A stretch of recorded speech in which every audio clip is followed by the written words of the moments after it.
that it actually might have come from Mr. Biya. Look, it's important. I say this because it's important we know and follow this very closely.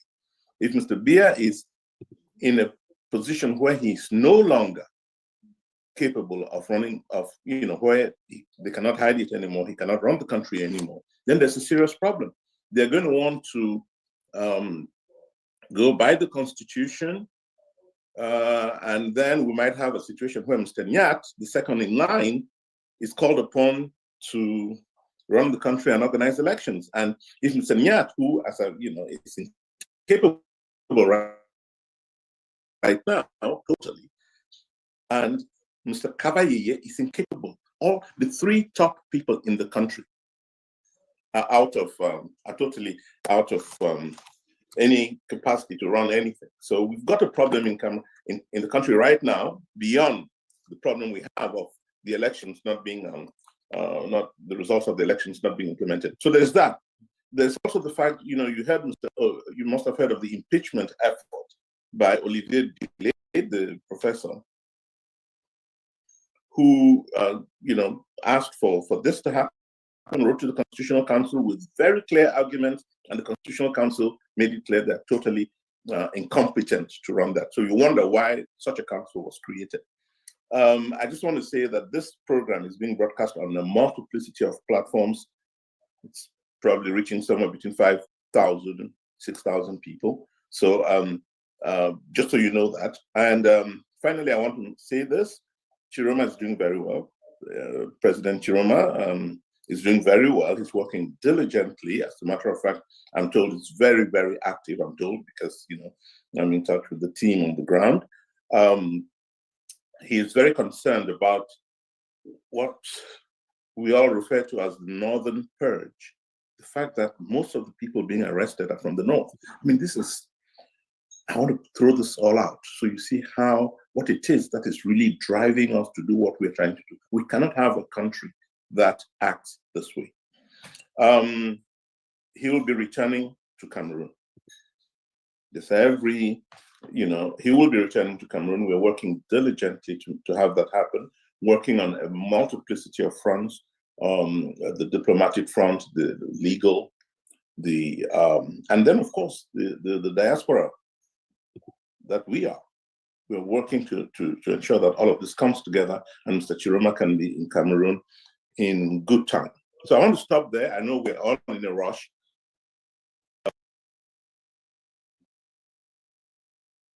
Good news is we've got some amazing people. I must welcome someone, I don't know how they pulled it off, but how they got Achille Mbembe to be with us today is amazing. So thank you, Judith and Nagella. And Chris Fomunyoh is also here. He's my brother who lives next to me here, but I never see him. So wonderful to have you guys all here. Jean-Bruno, merci beaucoup. Je suis très content que tu sois là. On en parlera tout à l'heure. J'aimerais vraiment te joindre après. Okay. And of course, my friend Ben Modo is also here. So, well, I shouldn't give out the secrets. So I'll pass it on back to Array, and then you can bring in the team. Yeah. Thank you.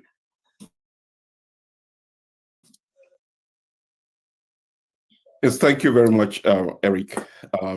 Like it has been said, we're going to have a really exciting program here today, and I will be turning this over to Judith, who has been coordinating all of this. Judith is an integral part of Project C, but professionally she works at the World Bank, leading the team responsible for contracts and vendor management, procurement, logistics, and PMO for global IT network and infrastructure engineering.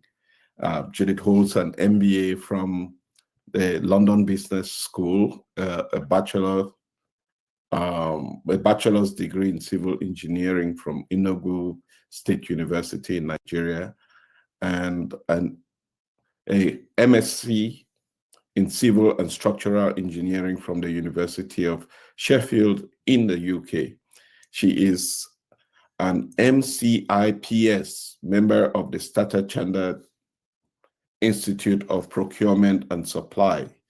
She's a member of Project C, which I mentioned obviously part of our think tank and strategy group, a movement of Cameroonians in the diaspora working to empower citizens with the aim of fostering peaceful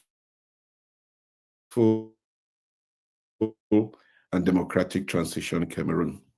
She's also one of the founding members of the Coalition for Dialogue and Negotiations, an organization of Cameroonian professionals at home and abroad dedicated to contributing constructively to end the armed conflict in the English-speaking regions of Cameroon through advocacy and inclusive mediated dialogue. She's equally a steering member of the Cameroon Humanitarian Relief Initiative, helping thousands of refugees in Nigeria and IDPs and political prisoners in Cameroon. Judith will be coordinating the show today. So I'll turn this over to Judith Nwana. Right. Hope you can hear me loud and clear. And greetings, everybody. Welcome. So first of all, apologies if I move my focus on you from side to side. As Are says, I'm doing the coordination, so I have a few screens open. So, but welcome everybody. And we are really, really so happy to have you here. So before we start, I'm going to do a few ground rules and house rules. So as mentioned earlier by everybody else, this is going to be live streamed on a lot of platforms. Shout out to Mimi Mefo for all the help and Kingsley in the background. So we are going to be sharing those links once the streaming starts. Eli mentioned earlier, everybody has come in on mute. You cannot share a video for security reasons, but we have Eugenie and Annette in the background who are helping to collate any questions or comments that we think need to be surfaced. So we will be making sure that we have those brought forward during the whole panel discussion. So we are going to welcome our panelists. And I'm just going to work with Eli to make sure that all our panelists are co-hosts as we start. So Eli, just so we do some sanity check, we need to have Ben Modo as a co-host. I don't know if he has joined yet. I don't think so. I don't see him, but once he joins, we will do that. So we need Achille as a co-host. We need Rebecca. We need Ben Modo. We need Chris Fomunyoh. We need Armelle Mbappe, Ben and Ngalim. I'm just going through if all of them are co-hosts yet. Just a little tip, if you're in with another name, please go ahead and message us the name you have on so we can give you co-host. So if your name is not showing as called, we can do that also. But the names that you've given so far who are here. Is Chris Fomunyoh a co-host already? Yes, he is. Okay. So Armelle Mbappe, Bernard, there should be Bernard as well.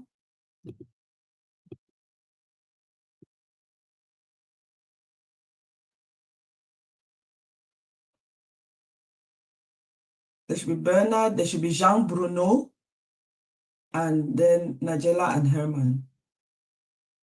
Okay, great. Jean-Bruno. I think Bernard is who we do not see. And I know that he says Bernard Ngalim. You see here. For Bernard Ngalim. Bernard is here. Okay, great. So, and if I don't get that, one of our people helping in the background, Annette, you may catch that. And then Jean-Bruno. Okay, very good. I see Jean-Bruno. Oh, him. I think once you made co-host, you can go ahead and come on camera and also unmute yourself if you will.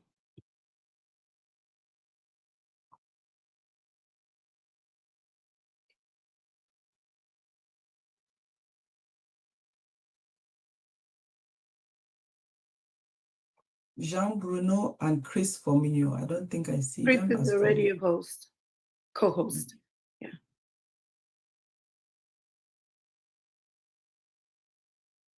No, Chris Fomunyoh is not a co-host. He can't unmute himself. Oh, okay. Let's see. Chris Fomunyoh. Oh, okay. Yeah. Do we have somebody by Contimi? I don't know. Yes, we need to drop that person. Okay, great. Let me.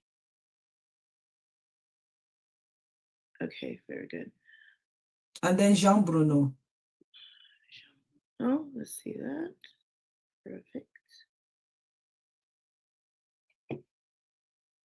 Okay. So if you're a panelist, if you would go ahead and put yourself on camera, that would be great. Thank you so much. And if you want to unmute yourself also, that way, especially getting on camera, so we know we have you. Thank you so much. And yes, hey, Becky. All right. Anybody else that we're missing that's not on camera, Judith? No, I think Bernard is here. Awesome. Okay. And Achille is here. Achille is here. Perfect. Who else? Jean-Bruno is here. Okay. Very good. Okay, and just so we repeat this one more time, I know that the numbers are piling up. As we get started, Judith gets started, just remember that nobody, we're all coming in muted for security reasons. We understand what that means. And we're coming in muted and we're coming in not able to be on camera. And of course, for better communication and so we can really have a productive conversation, we're just having the panelists who are going to be on, the panelists who are going to be on camera and also can speak, but we're going to get questions towards the end. And if you'd like, one of the best things to do is use the chat. We're going to really use that today as we go on. So thank you, Judith. We're going to hand it over to you. Okay, so welcome again, everybody. And this is how we are going to run this today. So I will start with some opening remarks, short. I will introduce the moderators officially. Then the moderators will take over. So they will introduce the panelists and then they will carry on with the discussion. During the discussion, I will come in with a series of polls. We know we've got a strong panel, but we are going to try to make sure that everyone else participates through some short polls. And Mike Sense is helping us run that in the background. They will be coming on your screens. They will pop up. We want you to take part. Right, we will be giving feedback as we get it from those polls. So we just want everybody to get involved in the conversation. But our moderators really today will run the show with our panelists. And I'm just going to be around to help coordinate all of that. So without further ado, I'm just going to make a few opening remarks, do the introductions of the moderators and hand over. So greetings, family, and welcome. I'm so honored and proud to welcome you to this Zoom meeting on behalf of Project C.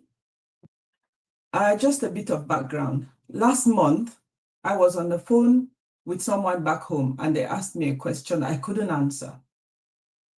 When are you coming home? Not to visit. Home as to stay. I didn't know what to say. Because the truth is, my dear family, I want to. God knows I really want to go back home, really badly. I've built a good life here, a career, I'm stable, but I'm at that age where I'm asking myself, what's it all for? What am I leaving behind? I know many of you on here have had that conversation. We left Cameroon to come out here for better opportunities, for education, for safety, for our children's future. And we succeeded. My God, we have succeeded. You can look at all of you here on this call.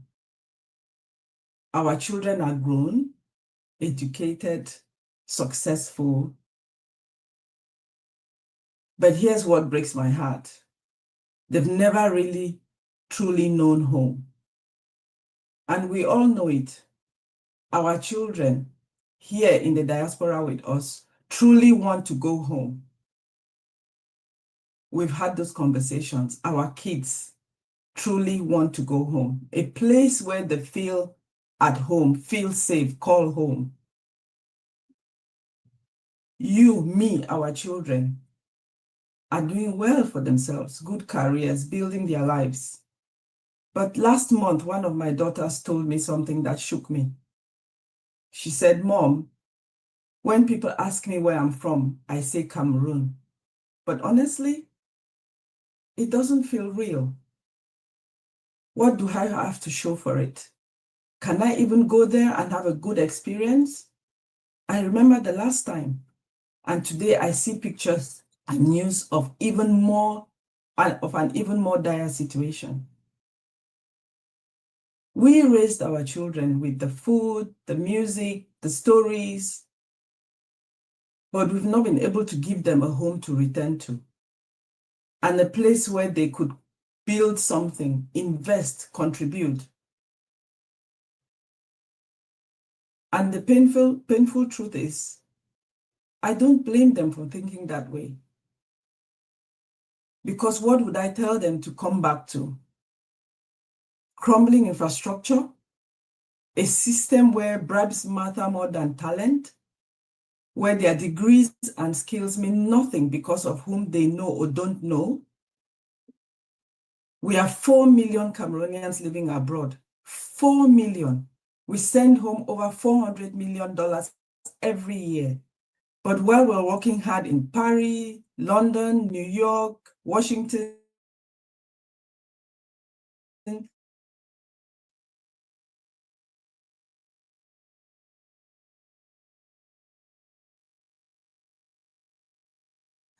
Nigerian diaspora is creating tech hubs. The Rwandan diaspora helped rebuild their country from genocide to becoming the Singapore of Africa. And us, we're still keeping the lights on in our families' homes. I'm not saying this to shame anyone. I'm saying this because I'm tired. I'm tired of sending money home every month and watching nothing change. I'm tired of watching talented young Cameroonians, doctors, engineers, entrepreneurs, leave because there's nothing for them at home. I'm tired of my generation achieving success abroad while our homeland falls further behind. I'm tired of other Africans building their countries while we watch from the sidelines. But here's what I realized. We are not powerless. The Ethiopian diaspora didn't wait for their government to get together. They organized, they built, they invested strategically. The Ghanaian diaspora didn't accept the status quo. They held their government accountable. They demanded their remittances be used properly. The Rwandan diaspora, they came home. They brought expertise, capital, vision. What if we did the same? What if instead of just sending money for survival, we organized to build systems? What if instead of accepting that this is just how Cameroon is, we demanded better? What if we used our education, our networks, our resources, our influence, not just to survive abroad, but to transform home? Because I want to go home, I really do. Not just to visit, to retire there, to invest there, to know that the next generation, my daughter's children, your children's children have a choice. A choice to stay there because there are opportunities, a choice to build because there's hope, a choice to say, I'm Cameroonian and mean it. I visited Accra, Ghana a couple of weeks ago. The diaspora was home, and why not? There was water, electricity, good roads, clean environment, museums, and well-maintained touristic sites. My daughters and their friends loved it. But I was gobsmacked at the number of Cameroonian diaspora. Some of you are on this call who have retired from abroad and settled in Ghana, in Accra, instead of going back home. You have bought houses, you have built your retirement homes there, and are investing there. You are doing the same in other countries, Nigeria, Kenya, South Africa, Rwanda, France, UK, US, Canada, Belgium, you name it. It's heart-wrenching that my generation is abandoning home. I don't want to die in a foreign country, buried far from home because home wasn't good enough to live in. I don't want my children to only know Cameroon through stories and photos. I don't want us to be the generation that had all the tools, all the resources, all the opportunities, but did nothing with it. And I know you feel this too. Today, now, we have 6 incredible Cameroonians who refuse to accept that we have to choose between success and home. They found ways to stay connected, to contribute, to push for change. They're going to talk about what the diaspora can actually do, not speeches, not theories, not just real actions. Because the truth is, Cameroon doesn't need saving. It needs to stop waiting and start building. Our parents' generation gave us life. They sacrificed everything so we could have opportunities. We succeeded, we built good lives. Now it's our turn to give back, to build a home worth returning to create opportunities for the next generation. So now let's stop asking why Cameroon is like this and start asking, what are we going to do about it? I leave the quote from President John F. Kennedy's inaugural address in Washington, D.C. on January 20th, 1961. And I will say, and so my fellow Cameroonian diaspora, ask not what your country can do for you. Ask what you can do for your country. Because we're not getting any younger, my dear family. And neither is our country. Welcome again. Let's talk about going home and start working to build the country that you all deserve. Thank you.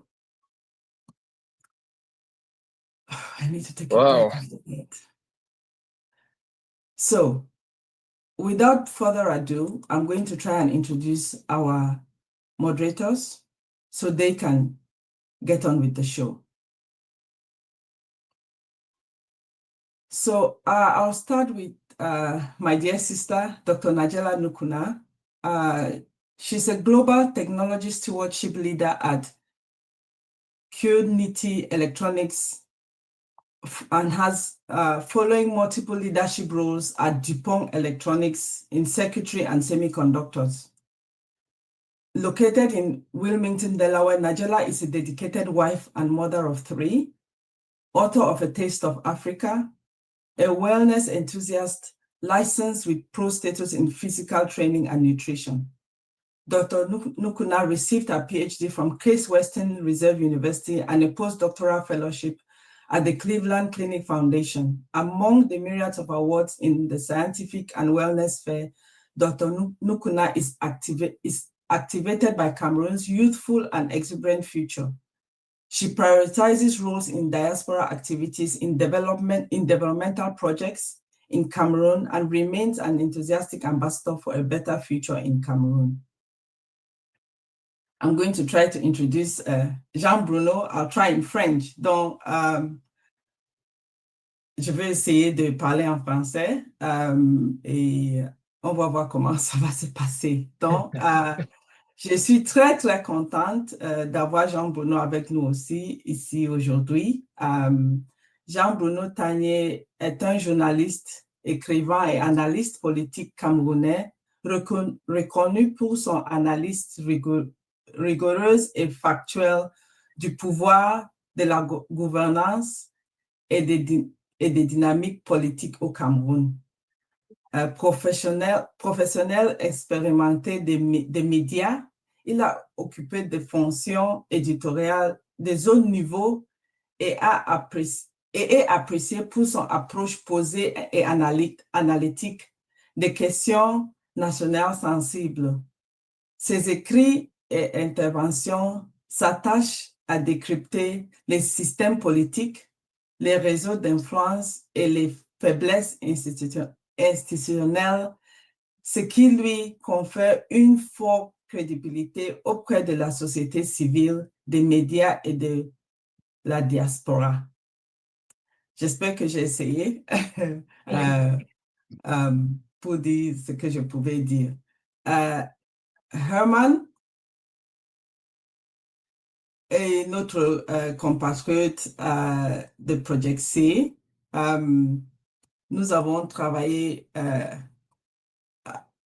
beaucoup de projets avec Herman, mais je vais essayer aussi de parler en français de Herman. Herman Feudjio, sur le plan professionnel, est manager de l'ingénieur pétrolier. Il dirige une équipe de professionnels dans le bassin pétrolier du premier au Texas, aux États-Unis. Il est titulaire d'un diplôme d'ingénieur des mines de l'Université Laval au Canada, un MBA de l'Université catholique d'Afrique centrale au Cameroun et d'un diplôme de gestion de multinationales du MIT. Il est membre de l'Ordre des ingénieurs du Québec et l'Ordre des ingénieurs du Texas et du Conseil international du Canada, plateforme qui permettent aux citoyens de s'engager dans des discussions sur des enjeux intentionnels. Comme je dis d'abord, il est membre du Project C. Bon, bienvenue à tout le monde. Je vous passe maintenant à les modérateurs. Ils vont prendre suite du programme. Over to you. Thank you so much, Judith. I hope you can all hear me. I am in a coffee shop on transit, so if you can't hear me, let me know. Can you all hear me? So okay. I am starstruck by the panelists that we have today, and I'm really excited and privileged to be among the moderators and all who have worked in the background to make this happen. I want to first of all thank Project C for the incredible work that has been done in the past months. As Judith introduced me earlier, I am an enthusiast that Cameroon is going to be what it is meant for, the cream of Africa. We are the country. The diaspora is the country. Judith, you said it all, and you brought tears to my eyes. I am still thinking about the words that you said, especially about the younger generation not being able to go back, not being able to be proud of their country. How does that make us all feel as diasporans? Let's stand up. So without further ado, we're going to go ahead and introduce a grand group of panelists, people that I am starstruck, I am fans about. I've never been able to speak to them. And now we have this opportunity to have them on one stage.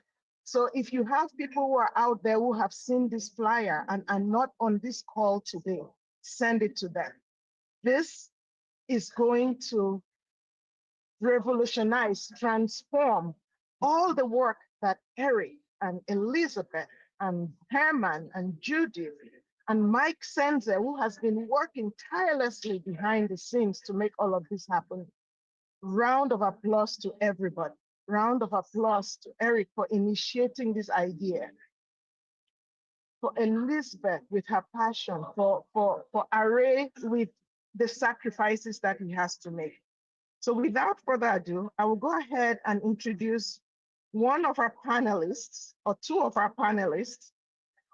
I will start with Dr. Chris Fomunyoh. This is somebody that, honestly, I've not had the chance to talk to personally on these aspects, but I am really passionate about what he does. So Dr. Chris is a Senior Associate for Africa and Regional Director at the National Democratic Institute, NDI, where he has led international election observation missions and supervised democracy support programs across numerous African countries. He works closely with political and civic leaders to advance inclusive democratic progress in the region and has helped launch the African Statesman Initiative with former heads of states to facilitate political transitions in Africa. Dr. Fomunyoh serves as an adjunct faculty at the Africa Center for Strategic Studies and is a former adjunct professor of African politics and government at Georgetown University. He's also the founder of a nonprofit organization supporting democracy and humanitarian courses in Cameroon. He is born in Cameroon. Dr. Fomunyoh holds a light licence en droit from the University of Yaoundé, a master's degree in international law from Harvard Law School, and a PhD in political science from Boston University. And he is fluent in English and French. Who else could we have gotten to be at this panel? So thank you, Dr. Chris, if Dr. Chris can get on. And I will follow my introductions with, is Dr. Chris on? Maybe if we can highlight him so we can give him a round of applause. Yes, I'm here. I'm just moved by your very kind words. Thank you, Doug. You're welcome, Dr. Chris. I'm also going to go ahead and introduce none other than Bernard Ngalim, that we see him on the waves every day. Bernard is a legal scholar, media entrepreneur, and podcast host who amplifies African voices through his platform called Beyond Africa.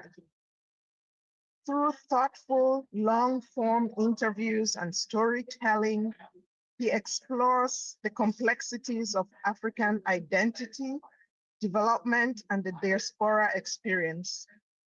Bernard's work focuses on shifting narratives about Africa and Cameroon, featuring conversations with entrepreneurs, activists, scholars, and change makers who are redefining what's possible on the continent.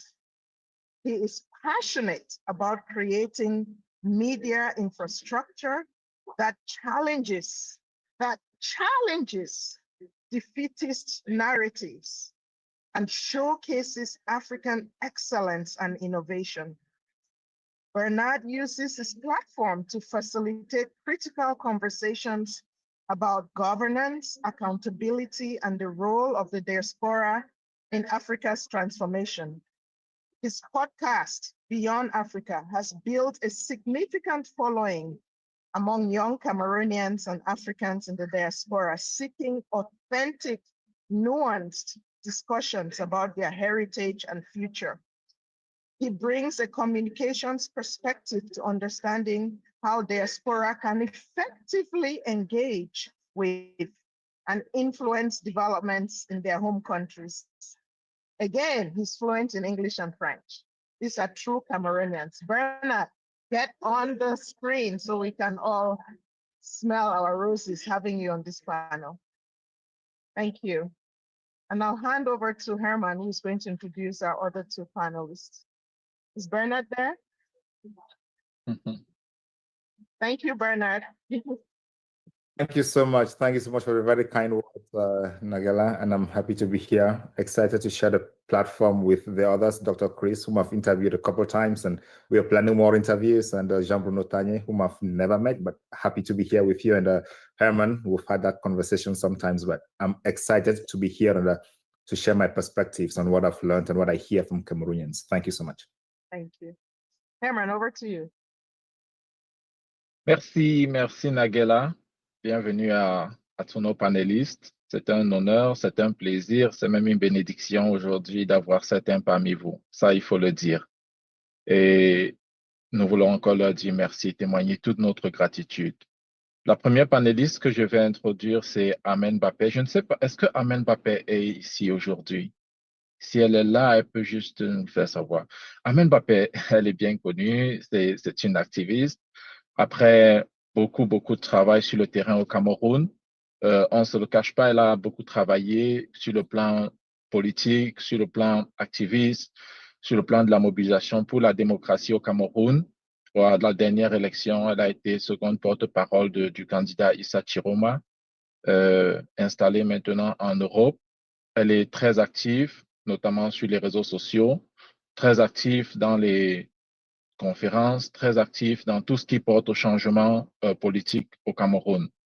Elle a été très présente avec Project C au cours des derniers mois, des dernières semaines.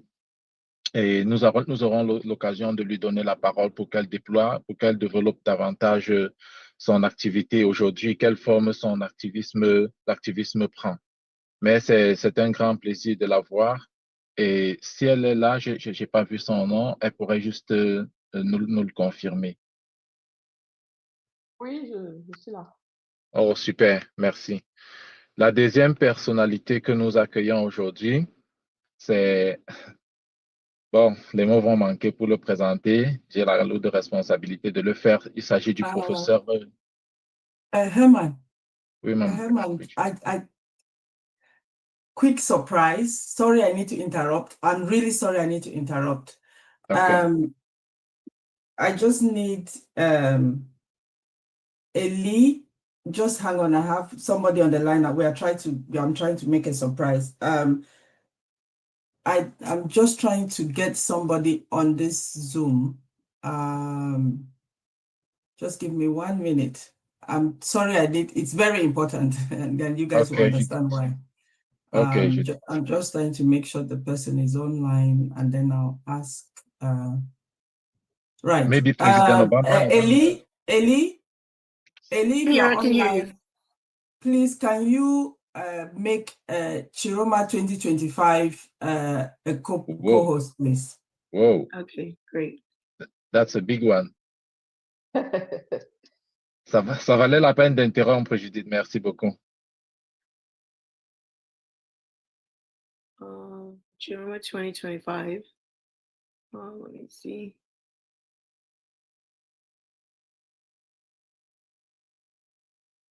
Wow. Okay, yes. Okay.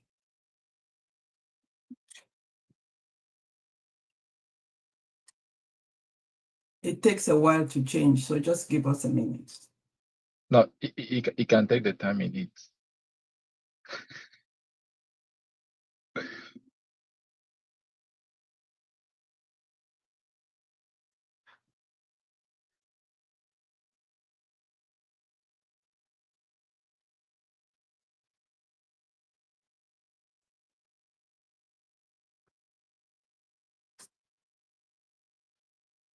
Merci Judith. Pendant qu'il rentre sur il devient co-host. Oui, je voudrais juste nous encourager à continuer à partager, à donner l'opportunité au maximum de personnes de la diaspora de nous rejoindre pendant ce moment unique. Parce que c'est à ces occasions-ci que nous pouvons tirer le meilleur de nos personnalités ressources. Nous n'attendions pas le président Tchiroma, mais c'est bien. Yeah, Elizabeth, also make it, is it Imber Ega? I don't know if you can see.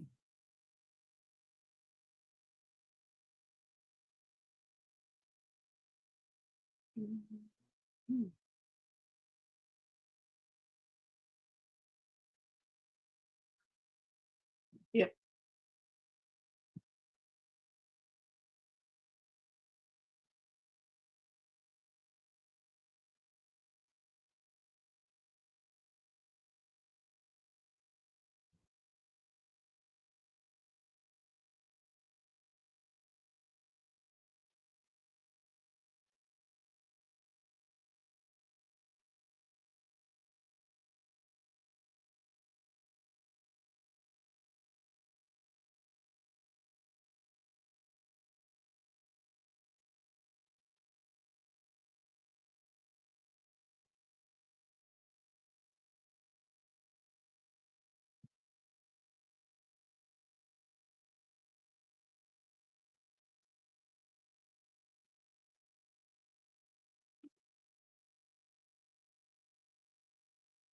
So let's wait in anticipation.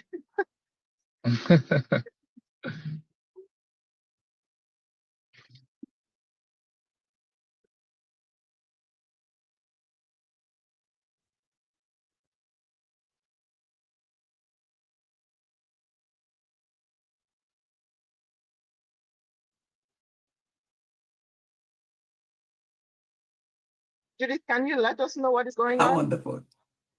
Okay. Okay. Oui, vraiment, on va s'excuser un peu auprès. Non, il faut continuer. Herman, continue. Je suis.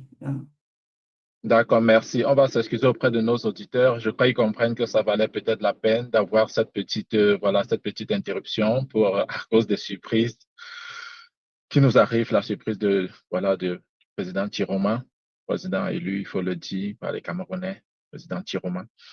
Donc, on ne va pas s'étendre beaucoup, mais on va continuer à présenter quelqu'un qui nous a fait l'honneur d'être là, le professeur Achille Mbembe.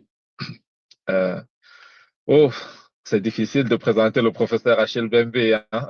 Vous comprenez, ça aurait pu prendre la moitié du temps qu'on a aujourd'hui, 1 heure, même 1 heure n'aurait pas suffi à présenter tout ce qu'il représente. Je pense qu'il comprend pourquoi est-ce qu'on a l'embarras, à cause du nombre d'articles, le nombre d'ouvrages qu'il a écrits, le nombre d'interventions. Mais on a essayé de synthétiser, professeur. Vous allez être un peu indulgent. Hello. Oui. I'm sorry to interrupt. Okay. Let's just give the floor. Sorry. Yeah. Okay. Go on. Go on. Can you guys hear me? Sure. Yeah. Loud and clear. We can hear you. Oui, bonjour à tout le monde. Bonjour à tout le monde. Hello, everyone. I just have a little surprise for you if somebody would like to say a word. Mr. President, go ahead. Wow. Can you hear? My name is Mr. Tchiroma, Cameroon President-elect. You cannot imagine how delighted and pleased I am for having an opportunity to talk to my brothers and sisters, Cameroonians today and tomorrow. Je suis très heureux de vous dire que je suis vraiment un élu par rapport à ce que je ressens. Thank you very much pour tous ceux qui ont voté tous les changements, ceux qui ont accepté de se tenir aux côtés de ce peuple aujourd'hui qui se trouve dans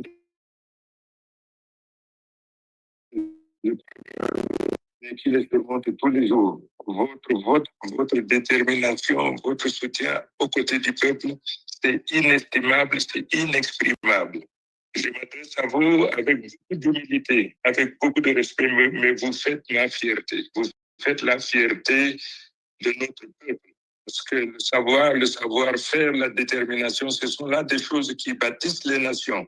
Là où vous êtes, où que vous vous trouvez, vous êtes des pépites pour notre nation.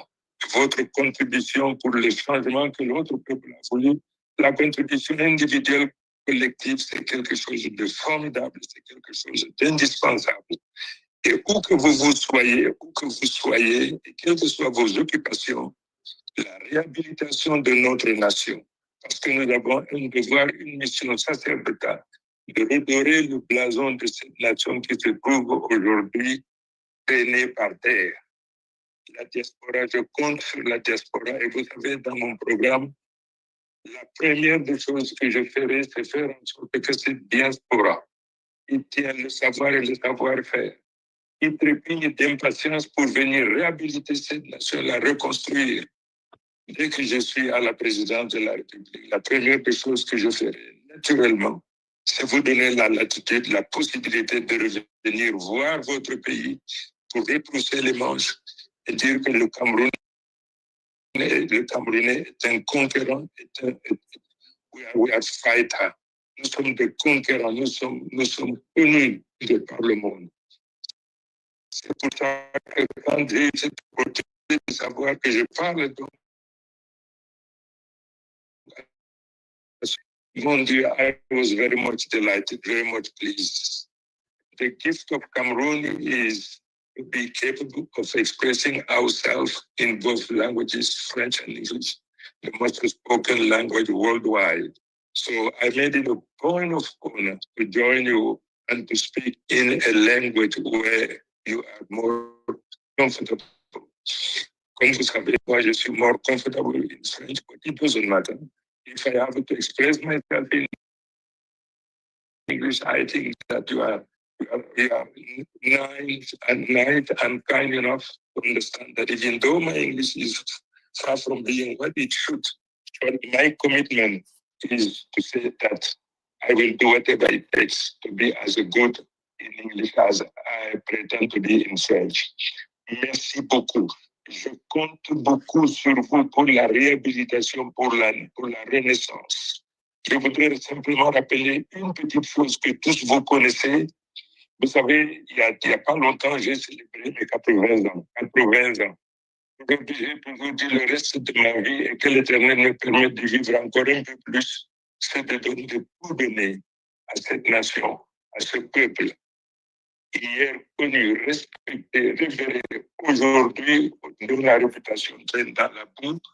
Ma responsabilité, mon engagement aujourd'hui, c'est d'abord de compter sur ceux qui ont le savoir et le savoir-faire, ceux qui ont les moyens, qui se trouvent à l'étranger, qui bâtissent l'étranger, qui enrichissent les nations de l'étranger, qui enrichissent le peuple de l'étranger, alors que leur propre nation se trouve aujourd'hui dans le besoin de le savoir prêt à être au service donc, de ce peuple.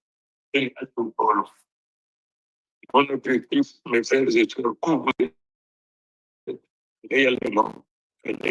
J'arrive au Cameroun demain d'abord, pour les vannes, pour toute la diaspora. On passe un trait sur tout ce qui a cause des problèmes, réellement. Voilà ce que je tenais à dire. Lorsque Laurent m'a dit tout à l'heure que je pouvais avoir l'opportunité de parler à la diaspora, j'ai dit, bon Dieu, ça c'est une grâce divine. Donc, une fois de plus, j'aurai l'opportunité, chaque fois que vous m'en donnerez l'opportunité de venir à vous pour qu'on parle, qu'on discute, pour que je vous parle de moi-même. Parce que vous savez, vous avez souvent entendu parler de Tchiroma, mais vous ne savez pas qui est Tchiroma. J'ai en guise de, comment dirais-je, des documents d'introduction lors de la campagne, j'avais rédigé un bouquin. Celui qui vous parle, moi, j'ai commencé comme apprenti, comme j'ai commencé comme ouvrier.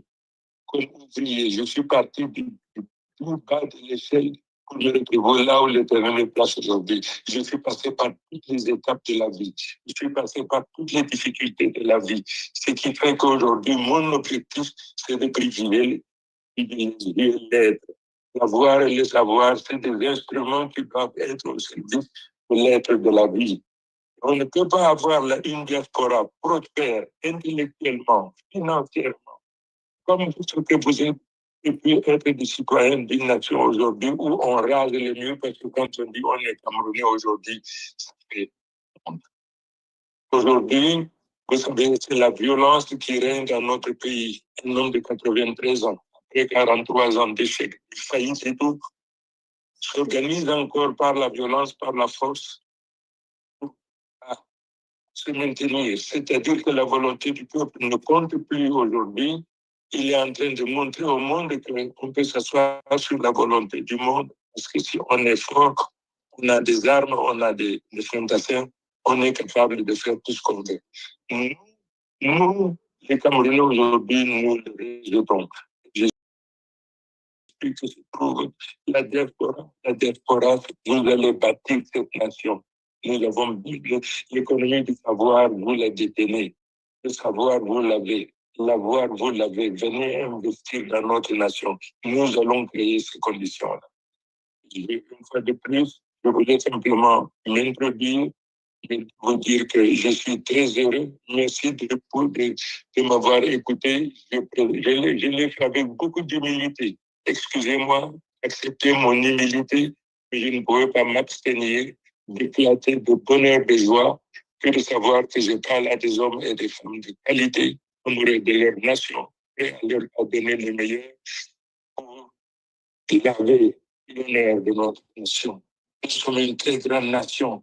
Nous sommes une très grande nation. Nous avons des hommes et des femmes. Vous savez, le Cameroun, c'est un vivier inépuisable d'hommes et de femmes de qualité, capables de révolutionner. C'est ça, c'est pour ça que nous sommes des concurrents des baroudeurs. Vraiment, j'ai probablement pris beaucoup de votre temps. Je vous exprime ma gratitude, ma reconnaissance. It is a pleasure, it is a happiness. I am here in Gambia. Really, at any given time, if you would like to know more about my stay here, the condition in which I am here, I am ready. I am yours. Make good use of my availability here. And je vous remercie infiniment. Merci beaucoup, Laurent. Je Voilà, je vous remercie. Je pense que je peux rendre le micro. Merci, Monsieur le Président. Oui, absolument. Peut-être quelqu'un veut réagir dans les hôtes du forum. Merci, Peut-être nos panélistes. Merci beaucoup, Laurent. D'aventure, il y avait des questions pertinentes qu'on voudrait me poser. Et c'est l'opportunité, c'est l'occasion donc de m'adresser à cette diaspora, à ce Cameroun, en perspective, parce que je vous dis, la diaspora, venez. Okay. So, merci, Monsieur le Président. Monsieur le Président, attendez, je vais demander s'il y a des questions pour vous, pour autant que vous puissiez répondre. Okay, Prioritairement de la part de nos panélistes, Monsieur Voilà, c'est ça. Achille Mbembe, si vous avez des questions, vous avez la priorité. Voilà, on va commencer comme ça. Monsieur le Président, merci et merci Roland. Donc, je passe premièrement à Monsieur Achille Mbembe. Question.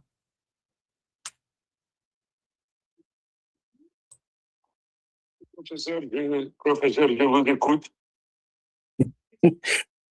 Mais je n'ai pas de question pour Monsieur le Président. Nous savons tous les conditions qui font qu'il ne soit pas aujourd'hui dans le pays.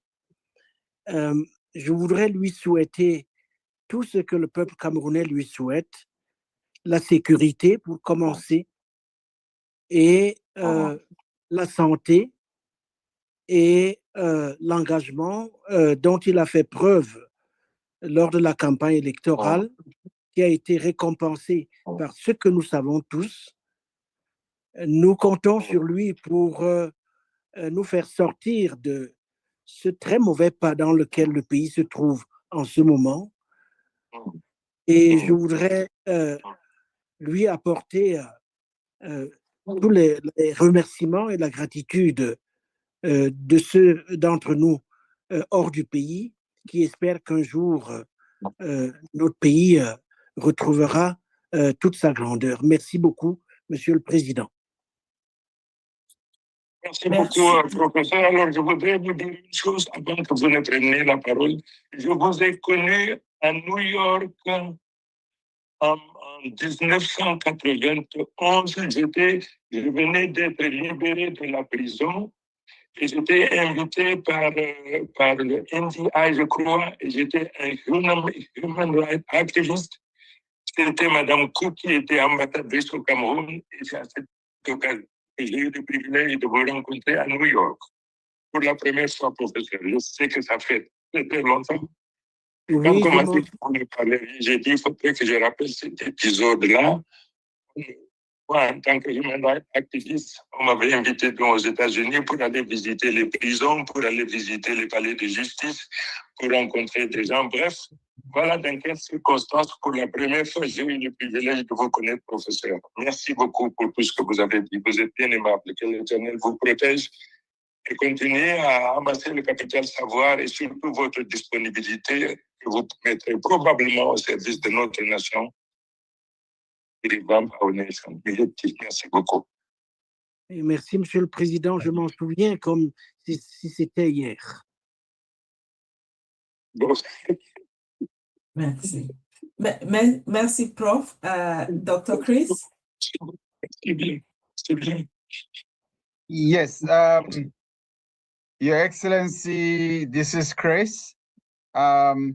Because everyone is talking about souvenirs, I remember our last conversation by phone was when you were on the road between Bamenda and Chang during the campaign. And I said to you, Monsieur le Président, you are on fire. And you told me, yes, I am on fire. And I hope that you stay on fire until we get the job done. I just want to thank you for your courage, your determination, your leadership, your fortitude, and just the focus that you bring to the millions of Cameroonians who want to see a different country, who want to see this country lift itself up. And we're extremely confident. We have to wake up. With your leadership, with your determination, we will make it happen. You can count on us. You can count on us. And rest assured that we'll make it happen. Stay well and stay strong. I know my Gambian brothers and sisters are taking good care of you. They are hospitable people. Being there has also allowed them and all of West Africa to know our plight and our predicament and what we're going through. And hopefully you wouldn't have to be there for long, so we can all reconvene in Yaoundé and begin to build back up. Thank you, and stay strong and stay well. Thank you so much for giving us this opportunity and this honor to hear you and to be assured that you're in good health, that you're in good mental state, and your determination is resolute, so we can get it done. Thank you. Thank you. And Happy New Year. Inshallah. If it is possible to send a message to the president of Gambia to tell him how Cameroonians are very much pleased and proud because of this safekeeping here in Gambia. You see, when I was in Nigeria, they adopted me. On m'avait pris, j'ai failli être, comment dirais-je, renvoyé au Cameroun, menotté dans des conditions que vous ne pouvez pas imaginer. Alors, si vous pouvez, tous ceux qui peuvent dire vraiment un remerciement au président Barrow qui a accepté donc de venir ici, parce qu'ici, bon, je ne peux pas parler parce qu'il y a des relations diplomatiques, mais je vais voir dans quelle mesure. Mais il faut que j'ai l'opportunité de venir vers vous où vous êtes. Parce que we have to come together. Nous devons montrer au monde que la métamorphose de notre nation repose sur la volonté de son peuple, pas de l'extérieur. Personne ne viendra faire notre travail à notre place. Et il n'y a pas de fierté pour celui qui attend tout de l'autre. Aujourd'hui, le peuple from within and without, de l'intérieur comme de l'extérieur, il va falloir qu'on se mobilise, qu'on montre au monde que nous avons dominé la peur. Nous avons dominé le doute. Le peuple camerounais se prépare à tout le pays parce qu'il faut absolument. We have to get rid of this regime. Ils ont tout détruit au Cameroun. Je suis ici en Gambie. Je dis, nous n'avons pas les routes que je vois en Gambie, un pays de moins de 3 millions d'habitants. I am sick. Et je sais que nous tous là, c'est ce qui nous habite. Si vous pouvez, tu peux vraiment dire merci au président gambien, évidemment, il sera bien. En tout cas, ici, je suis traité comme un président élu. Il a mis à ma disposition une dizaine de gardes de corps. Partout où je vais sortir, aller au dispensaire, aller voir la plage. Je vous assure que je suis traité comme un chef d'État. Je suis infiniment reconnaissant, donc je vous donne donc cette information. Merci beaucoup, merci à tout le monde. Thank you. We'll get to President Barrow. Thank you. Yeah. Yes. So we'll go to Bernard, and then I was going to go to Jean-Bruno, but he's not here. He's off screen. Jean-Bruno, you want to take the next question? Yes. Bonjour, Monsieur le Président. Très heureux. Attendez, encore une ou deux questions. Attendez, une seconde. Oui. Donc, excusez-moi. I'm sorry. Yeah. The President has a commitment, but if you don't mind, that will be the last question. Okay. Yes, Jean-Bruno, yes. OK. Donc, merci, Monsieur le Président, d'avoir donné des nouvelles. Et nous sommes très heureux de savoir que vous allez très, très bien. Alors, je voudrais savoir, est-ce que vous avez une idée des prochaines actions que vous allez mener dans le sens de reconnaître votre victoire, qui a été tellement nette qu'il n'est pas imaginable pour un certain nombre de Camerounais aujourd'hui de laisser passer. C'est quoi les prochaines étapes, Monsieur le Président? Oui, vous pouvez y aller, Monsieur le Président. Les relations diplomatiques qu'il y a entre les États définissent donc un cadre dans lequel je dois évoluer. Je ne sais pas si je peux écouter là. Vous êtes écouté, Monsieur le Président. Voilà, je disais donc que les relations diplomatiques entre États me prescrivent maintenant un périmètre dans lequel je dois évoluer. Quand je venais d'arriver ici, je pensais pouvoir dire quelque chose. Alors, tout de suite, immédiatement, notre pays a réagi en disant donc à la Gambie que voilà, vous avez abrité quelqu'un qui peut déstabiliser le Cameroun. Alors, sur cette base-là, évidemment, ils sont fondés à toucher les Nations Unies ou bien l'Union africaine pour dire que la Gambie abrite un opposant qui déstabilise le Cameroun. C'est pour ça, donc, la parole est très contrôlée.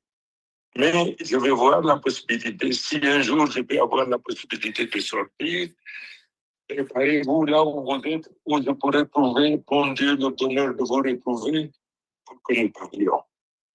Nous voyons qu'est-ce que nous pouvons faire ensemble pour sortir de cette situation intenable. Laurent a dû vous dire, we need each other. Nous avons besoin de la mobilisation des uns et des autres. Comme vous savez, nous avons des journalistes, nous avons des diplomates, nous avons des avocats qui doivent sillonner ça et là. Nous avons besoin évidemment que chacun mette 5 francs, 10 francs, et ainsi de suite. Vous vous organisez là-bas de telle façon que nous ne soyons pas réduits à la mendicité pour le combat que nous devons livrer pour notre libération, pour notre liberté. Simplement profiter de cette occasion. En tout cas, merci beaucoup.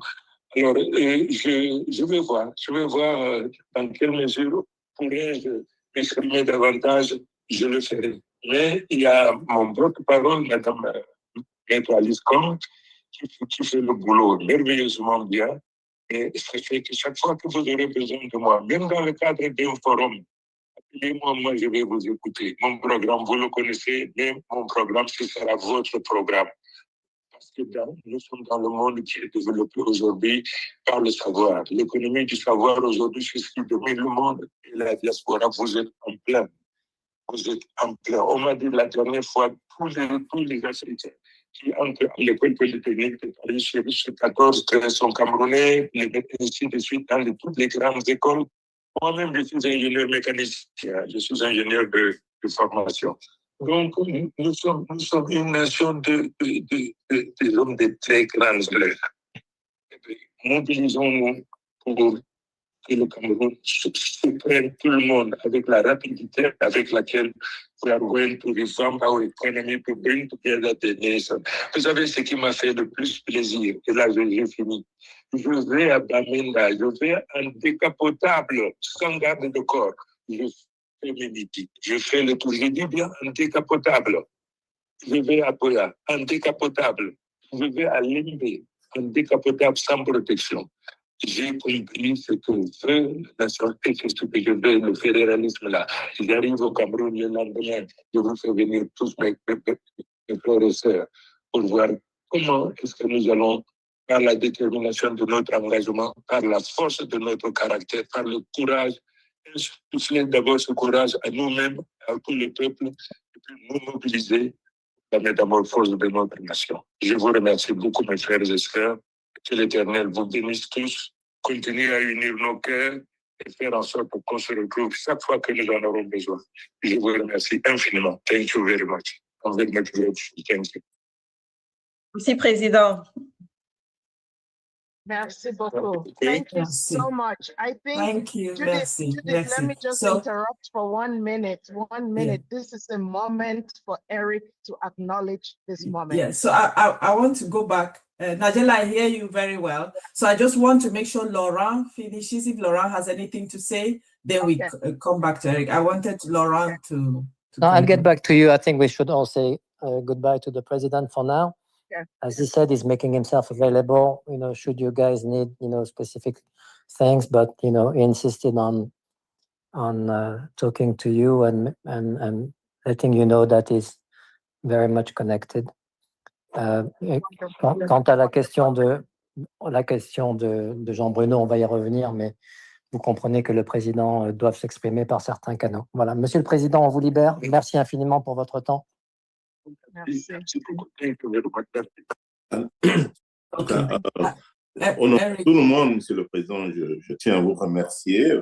Il est parti, Eric. I'm sorry, Eric. Laurent, ouais, il faut lui passer donc cette information. Je sais que vous êtes en contact direct et régulier avec lui.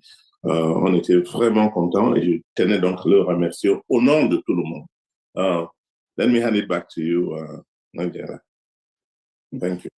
Yes, so I'll give back the program to our moderators. Herman, and because of the surprise we've had, I guess this will change a little bit the questioning going forward. So, but I'm seeing comments also in the chat that we should get things rolling quickly. So back to you guys, and let's try to see if we can shorten the intros as well. So back to you, Herman and Nagella. Thank you. Oh, merci beaucoup, Judith.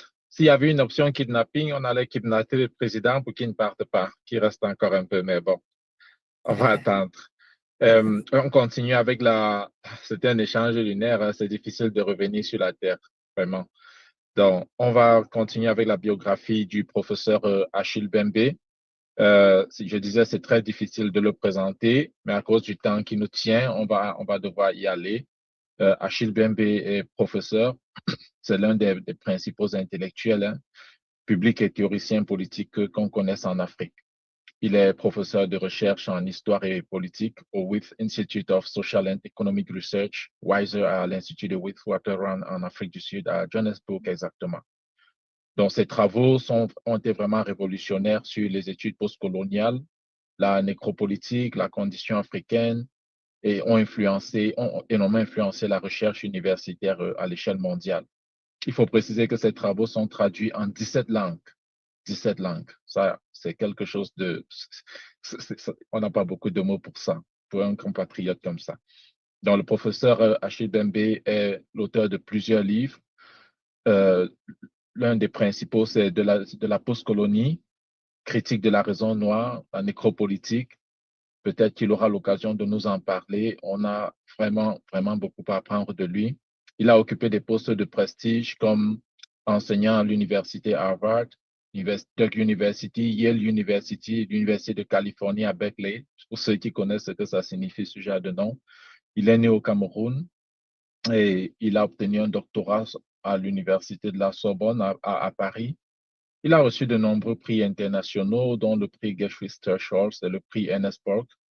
Il a écrit abondamment sur la démocratie, sur le pouvoir de la décolonisation en Afrique, et il est parfaitement bilingue anglais-français. En 2018, pendant l'élection présidentielle, nous nous amusions à catégoriser un peu les intellectuels, et il était très, très loin devant. Le second était un certain Maurice Kamto et le troisième, Joseph Owona. Donc, c'est dire qui nous avons avec nous. Merci et bienvenue, professeur Achille, et merci encore d'avoir été là, professeur Achille Mbembe, d'avoir accepté de venir. Merci beaucoup, Herman. Merci. Judith. Professor Achille, can you get on camera, please, so you can be highlighted? Please. Please. Continue with the introductions. I think you have other people to introduce. Yeah. Monsieur Jean-Bruno, I think you have to introduce Mr. Ben Modo. And Miss Rebecca. And Yes. Miss Rebecca, yes. Oui. Donc, je vais commencer par, bonjour à tous, donc je vais commencer par Rebecca Enonchong, qui est déjà connectée avec nous. Elle est l'une des figures majeures de la tech africaine, donc elle est fondatrice de AppTech et d'AfriLab. Elle soutient plus de 400 hubs d'innovation à travers le continent africain. Entrepreneur, investisseuse et défenseuse de la bonne gouvernance, elle accompagne la croissance des startups africaines et fait avancer l'usage stratégique de la technologie en Afrique. Camerounaise, on en est fier, elle a été formée aux États-Unis et elle est reconnue par Forbes comme l'une des fondatrices tech les plus influentes du continent. Et pour compléter cette présentation, Madame Rebecca Enonchong ne se contente pas simplement de son travail ou de son expertise dans la tech en Afrique. Elle est également très, très impliquée sur les questions de démocratie et des droits humains au Cameroun.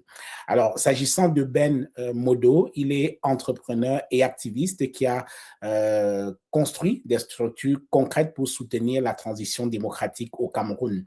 Il mobilise depuis quelque temps la diaspora, développe des mécanismes de financement durable et renforce la sécurité des mouvements de résistance. Son travail vise à dépasser l'activisme en ligne pour bâtir une organisation capable de soutenir une action politique sur le long terme. Il collabore étroitement avec la société civile au Cameroun comme dans la diaspora.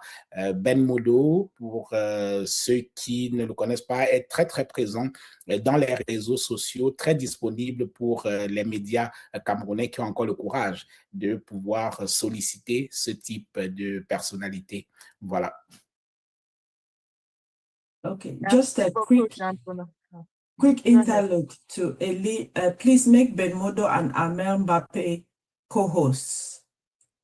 And then to the rest of those of us on the ground floor, please, there are some surveys that have been put in the comment section. Try to take them. Some small, short comments to keep you engaged.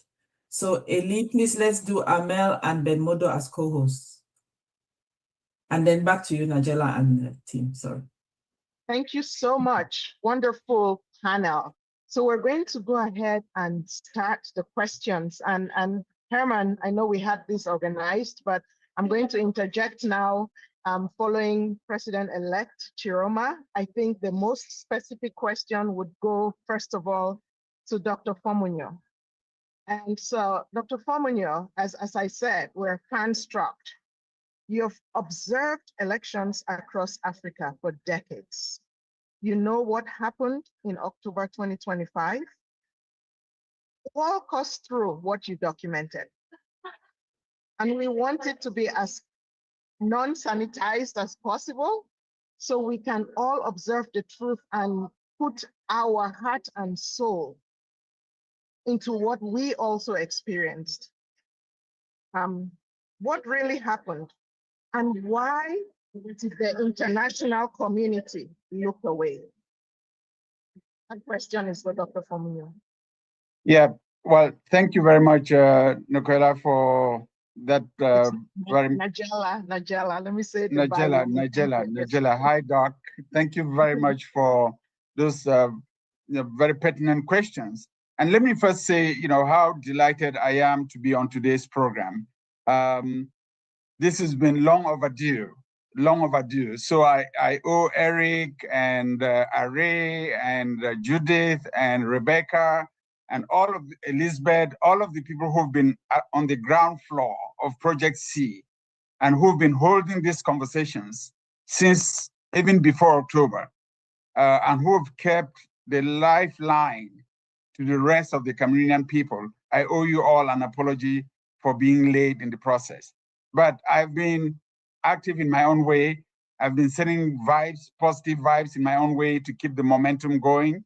And I'm really delighted to be part of the panel, this excellent panel this morning to launch 2026 and to make sure that all of the ideas that have come forward thus far could really finally be grounded. And so we can have an opportunity to begin to build back up. For the elections in October, NDI, the National Democratic Institute, for which I work, did not send an official delegation to monitor the elections.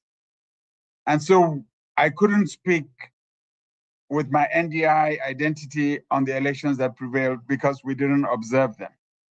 But as you know, and as you said in your introductory remarks, I do have an organization on the ground that works on humanitarian issues, on democracy as well. I, like many people on this call, have networks, extensive networks across the entire country that allowed me to be able to monitor the process on a personal basis as a concerned Cameroonian.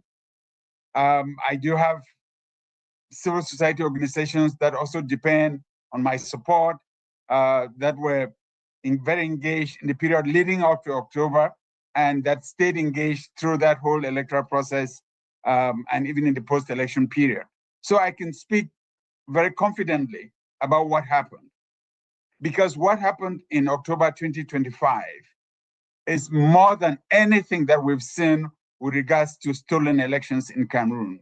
We have to be extremely honest about that. In 1992, I was there. I saw what happened in 1992. But the challenge in 1992 is that the then candidate, Jean-Bruno of blessed memory, didn't have the kind of evidence at his disposal that we now have after the 2025 elections. Even in 2018, when Professor Maurice Kamtouk also contested the outcome of the 2018 elections, there was a lot of anecdotal evidence. There were a lot of conversations, but there wasn't that kind of material evidence, admissible evidence that would be admissible in a court of law that has been collected and assembled around the October 2025 elections. And as one elected official said in Douala on TV, everybody in Cameroon today, I can say of the, I was going to say all the 30 million, but that will count even the babies. Every Cameroonian today knows the outcome of the October 2025 elections. Even the policeman who takes out his pistolet to shoot at his neighbor, even the gendarme who brutalizes the taxi driver or the motorcycle rider knows the outcome of those elections. There is no way that the truth will be hidden. There is no, the inconsistencies, even between the figures announced by the Constitutional Council and the election management body, ELECAM, are by themselves sufficient to say that the books were cooked and what is being put out as the official version doesn't in any way, any shape or fashion reflect the will of the Cameroonian people. I feel that we can be confident in our advocacy to say that the truth around those elections must be known. I have granted a number of interviews in which I've said this very publicly, and in my last op-ed piece, which was published by all of the major newspapers in French and in English back home, I said very simply that the only way that Cameroonians will be satisfied that their will has been met would be for ELECAM to publish the election results polling side by polling side. ELECAM must have these results, because if ELECAM did not have this, they would not have published any figures at all. The figures that ELECAM has were figures that they added based on figures that they received. They must therefore be in a position to release election results polling side by polling side. That is the only thing that would convince Cameroonians. And if they did that, we will all rest our case, because it would show clearly that the declared winner did not win those elections. There is no way that he's going to be able to get legitimacy around his governance.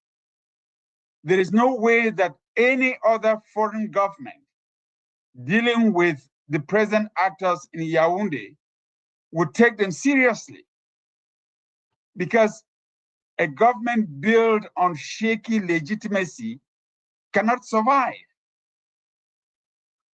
It can survive a few days, as has happened between October and now.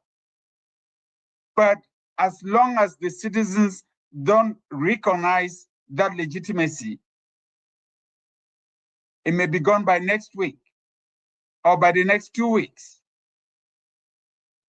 And so I think we can go into these conversations, we can go into our advocacy, knowing that an overwhelming majority of Cameroonians believe that their will, as expressed at the ballot box in October, still needs to be confirmed. And I think that should give us the momentum to keep going. Unfortunately, we're also dealing with a context, and I'll be very brief here, in which the international community has been distracted, most unfortunately so. The international community has been distracted by multiple crises in Ukraine, the war in Ukraine, what's happening in the Caribbean and in Latin America, the tensions within Europe with the rise of populist authoritarian regimes as well, even in Europe. And so the African continent with its multiple wars in Sudan, the African Union that's completely overwhelmed by issues in the Horn of Africa, the Sahel. And so in this kind of environment where the major actors are distracted, nefarious actors, the autocrats, have taken full advantage, and that's what we're seeing in our country today. Unfortunately for them, their number isn't growing, their number is shrinking, because even in their midst, there are people who know the truth. And I think it's incumbent on us in the diaspora especially, where we have the relationships, where we have the freedoms, where we have the networks, where we have access to media to continue to tell the Cameroonian story and to say that Cameroon will not be settled until the truth is known. Thank you. Thank you so much, Dr. Fomunyoh, for that clear declaration of what happened in October and the fiasco that has happened after that. We thank you. I'm going to pass this on to Jean-Bruno now for a follow-up question for Professor Achille Mbembe. Yes, thank you. Voilà, merci professeur d'être ici avec nous ce matin. Herman l'a dit tout à l'heure, nous sommes tous honorés de vous avoir dans ce panel. Donc Achille Mbembe, très rapidement, qui est l'un des penseurs les plus influents du continent africain, et il est camerounais, on en est fiers. Et je faisais remarquer il y a quelques temps que le Cameroun a une diaspora très, très brillante dans tous les domaines. Ils sont excellents et le président Issa Tchiroma l'a remarqué tout à l'heure. Et Judith également, dans son propos introductif, faisait remarquer la place qu'occupent les Camerounais dans la diaspora, mais ont du mal à reproduire la même chose chez eux. Et donc, je voudrais savoir, professeur, ça fait plus de 40 ans que cette situation dure, et vous qui avez étudié la post-colonie, qui êtes le théoricien de la post-colonie, est-ce qu'aujourd'hui, il est permis de rêver que les Camerounais de la diaspora puissent un jour proche ou lointain avoir un impact sur leur pays? First of all, I would like to thank Project C for the amazing work that is being done. I think that Chris said it all. And there is no reason to go back to the key points he shared with us. Jean-Bruno, it seems to me that one of the key questions we are facing today is how to bring this regime, which has been defeated at the polls, as Chris remarked, how to bring it to an end. And whether we can bring it to an end peacefully. And if we cannot bring it to an end peacefully and democratically, what other means might be available to us? When I say us, I mean, of course, the Cameroonian people. What are those other means which we could resort to in a legitimate manner? It seems to me that that is the key issue we are now facing. I say it because, of course, sooner or later, the leader of this regime will be somewhat caught by his own biological clock. And I'm sure that you all know what I mean when I refer to his biological clock. It does not simply apply to him, it applies to all of us. It's a natural thing. But his eventual disappearance will not necessarily mean that the regime, the political regime, and the structures, and the culture, and the institutions he has had almost half a century to set up will be dismantled.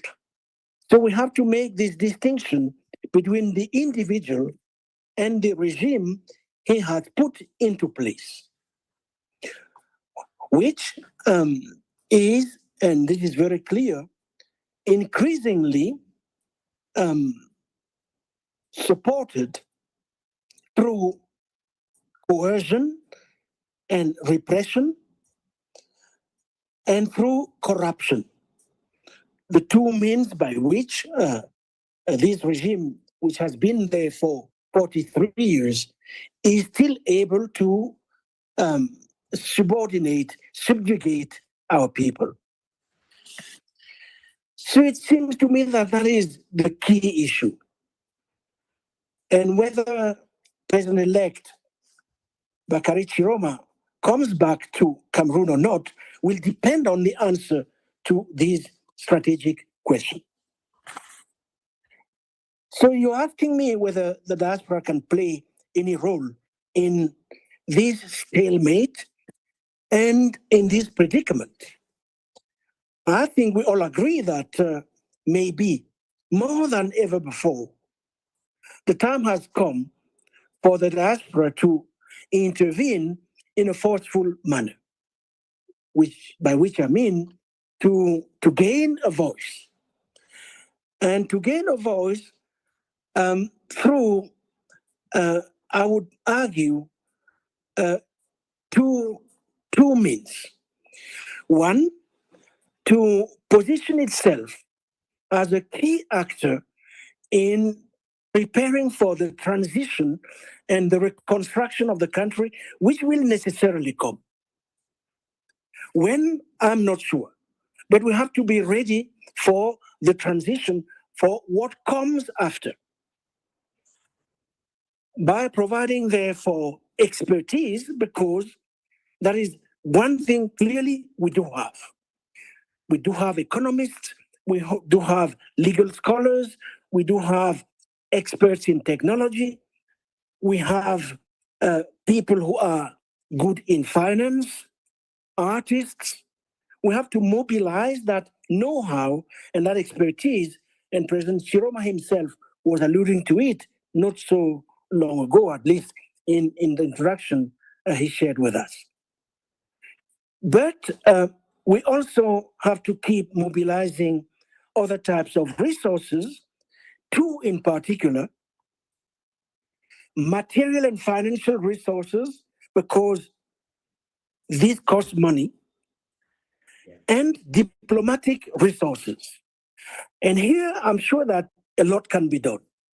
And many of us are very well positioned to mobilize diplomatic resources with the goal, on the one hand, of isolating the regime on the basis of the illegitimacy Chris has just alluded to, and on the basis of the increasing resort to violence and abuse of human rights and violations of all kinds.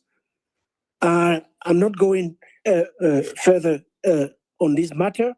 Rebecca, in a short video I saw today, was referring to the thousands of people who are in jail, those who have been killed, the daily instances through which people are impeded to exercise their basic freedoms, the evidence is massive. So it seems to me that there is a big role to play in preparing for this transition and the reconstruction that will follow. Let me be very quick and say two things about the transition and the reconstruction. It seems to me that both the president-elect and the diaspora, including, of course, forces within the country, we should mobilize our people around 5 massive issues which have to be on the agenda of any transition. First of all, the constitutional reforms which should aim at transforming the nature of the Cameroonian state and dealing once for all with, in particular, the Anglophone problem. We need a set of ideas on how we reform our constitution in order to put in place a new state form which is as inclusive as possible, which is as decentralized as possible, which gives a voice to everybody in line with deep democratic aspirations that have been repressed for a long time. The second key issue on any transition agenda has to revolve around deep electoral reforms. Then, of course, there are a number of other political issues having to do with the release of all political prisoners. These should be on the top of the agenda. Issues having to do, for instance, with the setting up of a Truth and Reconciliation Commission, because we have to reconcile the country after the transition. We have to bring everybody together once again. And the Truth and Reconciliation Commission should be a key element in this reassembling of the nation. All of which would then lead to free and fair elections for the first time in the history of Cameroon. And when I say for the first time, this includes, of course, the colonial times. We have never had a free and fair election in our country. We have to prepare for the first time to hold such elections in our country in order to have a proper legitimate government. That for the transition agenda. The reconstruction agenda is deeper. It will involve, of course, a new economic policy, questions of institutions, sectoral policies, international policy in terms of the position of our country in the continent and in the world. All of that will have to be redone. And I'll end there. It seems to me that Project C can help us to move forward this by, for instance, setting up a number of working groups which would deal with some of these key issues relating to the transition and the reconstruction. The expertise is there, the intelligence is there. Let's bring it all together and make sure that we have a weight and a voice in what is coming pretty soon, I guess. So those are the comments I wanted to share, Jean-Bruno. And once again, thank you all, Project C, Eric, and everyone Chris mentioned early on. Thank you very much, Professor. Merci infiniment, Professeur, pour ce point. Nagella, est-ce que j'ai encore la possibilité de poser une dernière question au professeur ou alors on passe à Yes, go ahead. I think this has been very pungent points that he has made. So let's follow up on this, because getting the diaspora to follow up on those 5 and the 9 strategic points is critical. So please go ahead, Jean-Bruno. Thank you very much. Professeur, alors vous avez dit tout à l'heure qu'il y aura évidemment une fin. Vous avez évoqué la question de l'horloge biologique et vous remarquez également que la fin du chef ne signifiera pas forcément la fin du régime. Alors, aujourd'hui, par quoi faut-il commencer? Quand vous dites qu'il est possible d'obtenir un changement de manière paisible dans la paix au Cameroun, comment on fait? Parce que ça fait quand même des années que ça dure, depuis le retour au multipartisme dans les années 90 jusqu'à présent, on n'a pas encore réussi par des élections à opérer le changement au Cameroun. Aujourd'hui, où se trouve la clé, professeur?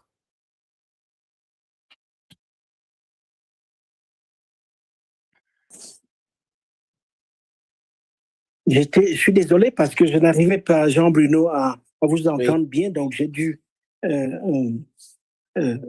m'absenter 1 minute, mais j'ai bien compris la question. Alors, vous soulevez une question extrêmement complexe, bien sûr.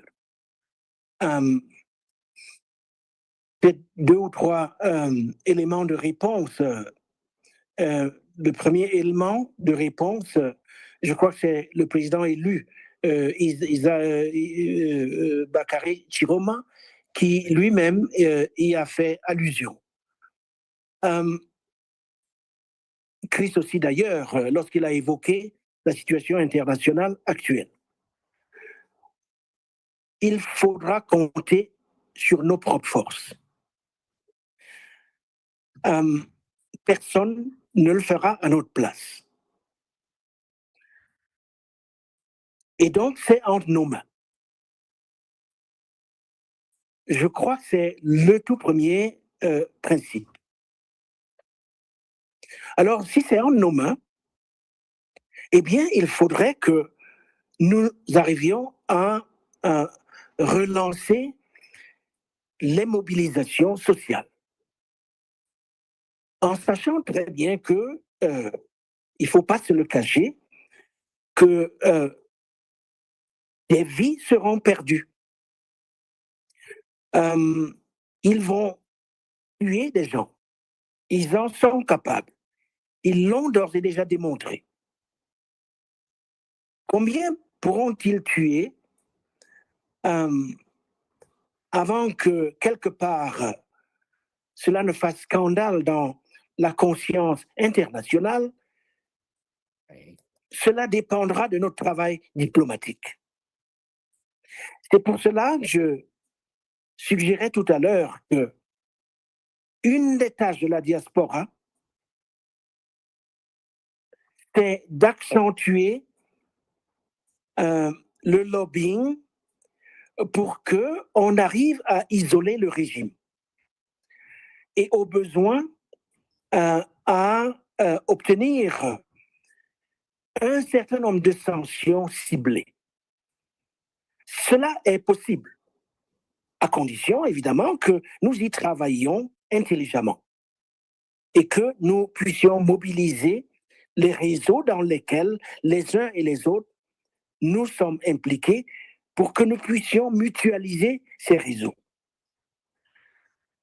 Et donc, se pose évidemment la question de savoir comment mobiliser, remobiliser, à partir de quel mot d'ordre dans le contexte actuel. Je crois que là également, il y a un certain nombre de moyens. Il y a les moyens technologiques. On a vu l'efficacité lors des élections. Oui. Il faudrait maintenant les redéployer pour d'autres buts.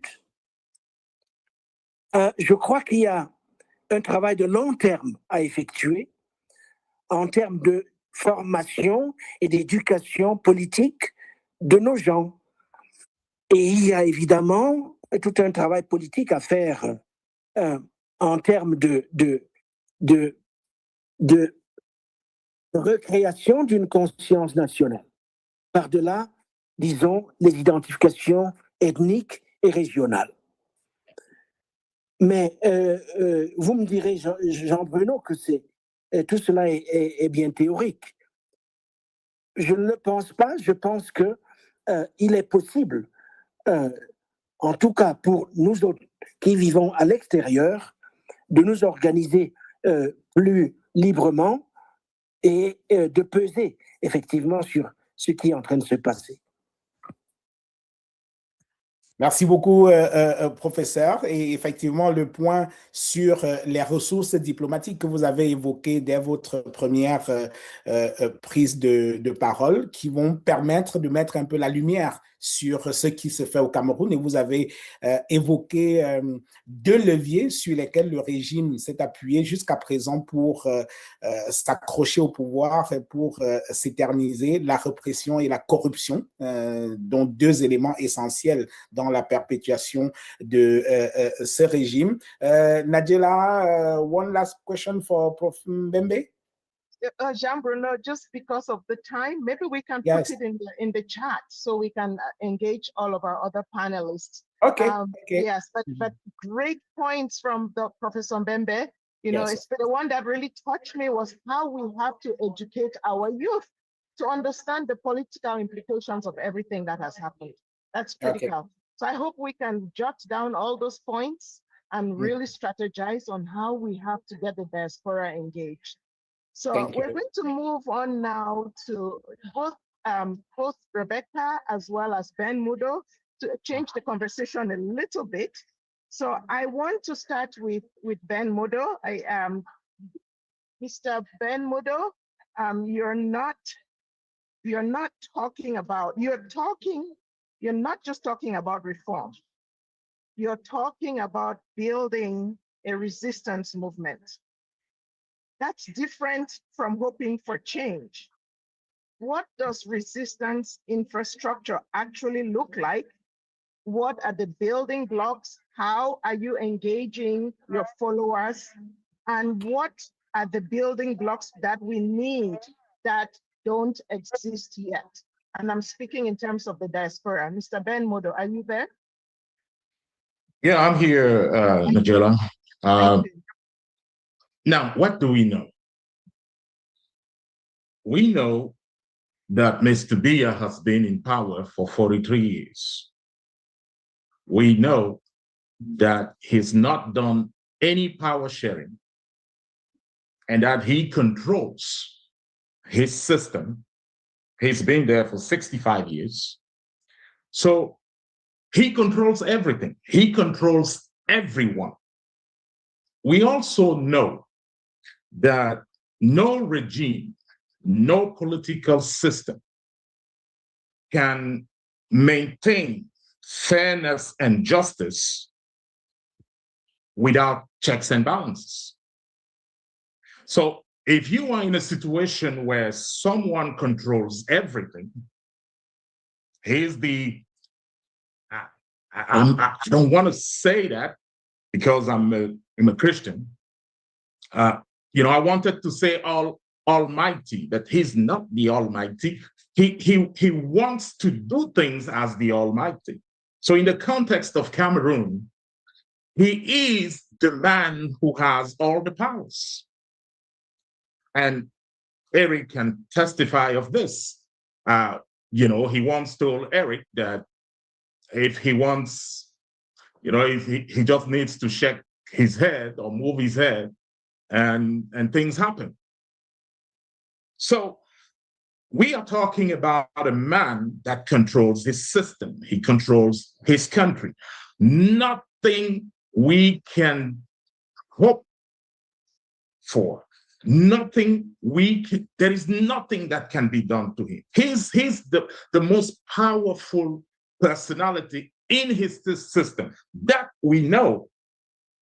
You know, if he wants to, Chilma can win an election, but Biya can say, okay, listen, If Tchiroma won by, say, the result is 72% to 26 or 25%, well, I'm gonna make it 50 or 60% for me and decide what the other guy will have. He has that power. So if we know all those things,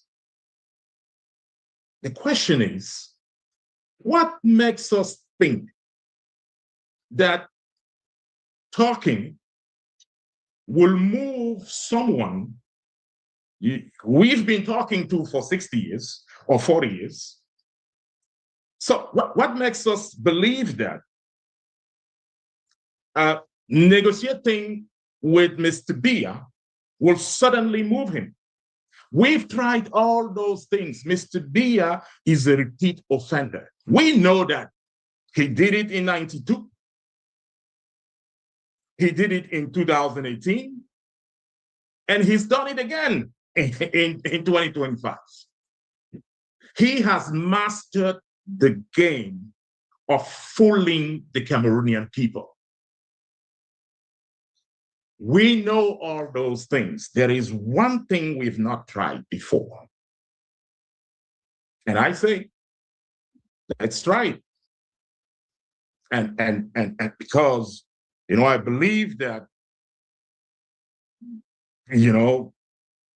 politics is a matter of balance of power. It's the responsibility of the Cameroonian diaspora to step up and help the people on the ground to make sure that those people are protected. Because if we spend time talking, we've been talking for 43 years. If we spend time looking for diplomacy, we've been doing that for at least 20 years. There is one thing we've not tried. We know what the sound of bombs and guns can do. They have the ability to make people think straight. So why not try that? Why not have a conversation with this system on an equal stand? Why can't we? And that is really what the issue is. Fireworks could work. So that's the reason why we've said, okay, listen, we've tried a lot, we've complained a lot. He's not listened to us. He doesn't care. He's shown that again on October 12th. And he's showing that today. Because none of what is being said, whether in the country or out of the country, is moving him. We've seen that, fireworks can change a system. We've seen that in Gabon. We've seen that in Nigeria before. We've seen that in other countries. So I firmly believe that the only language Mr. Biya will understand is the use of force. And I think that, the diaspora has it in its hands. If we try something else that we have not done before, let's see what happens. Let's see if they can still, if Atanganji will still open his eyes, and treating the Cameroonian people when he has, fireworks on the other side too. Let's see if this regime will continue to kill Cameroonians when the regime knows that the people on the other side can respond. Fireworks to fireworks. So that's my approach. It's that we need to try something else. If we've been trying something for 20 years, 30 years, it's not been working. Why not try something else? Let's just see how it's going to go. So that's where I stand. Thank you, Mr. Modo. That's very well said and very well noted as well, especially since those building blocks, I mean, this has to be strategically done. We just wanted to have this very clear that there is an opportunity as well. We are not leaving anything out of the table. So I'm going to hand it over to Herman now to bring in Rebecca to give another point of view on this. So that's why I said this diasporan solution is going to come from different spheres. And we have the people on the table who are bringing those ideas. Let's put them all down and let's get volunteers to participate. And I'm sure Ben is going to share what those building blocks are. And we can move from there, okay? There are diplomatic ways, there are all kinds of ways of resistance. So over to you, Herman.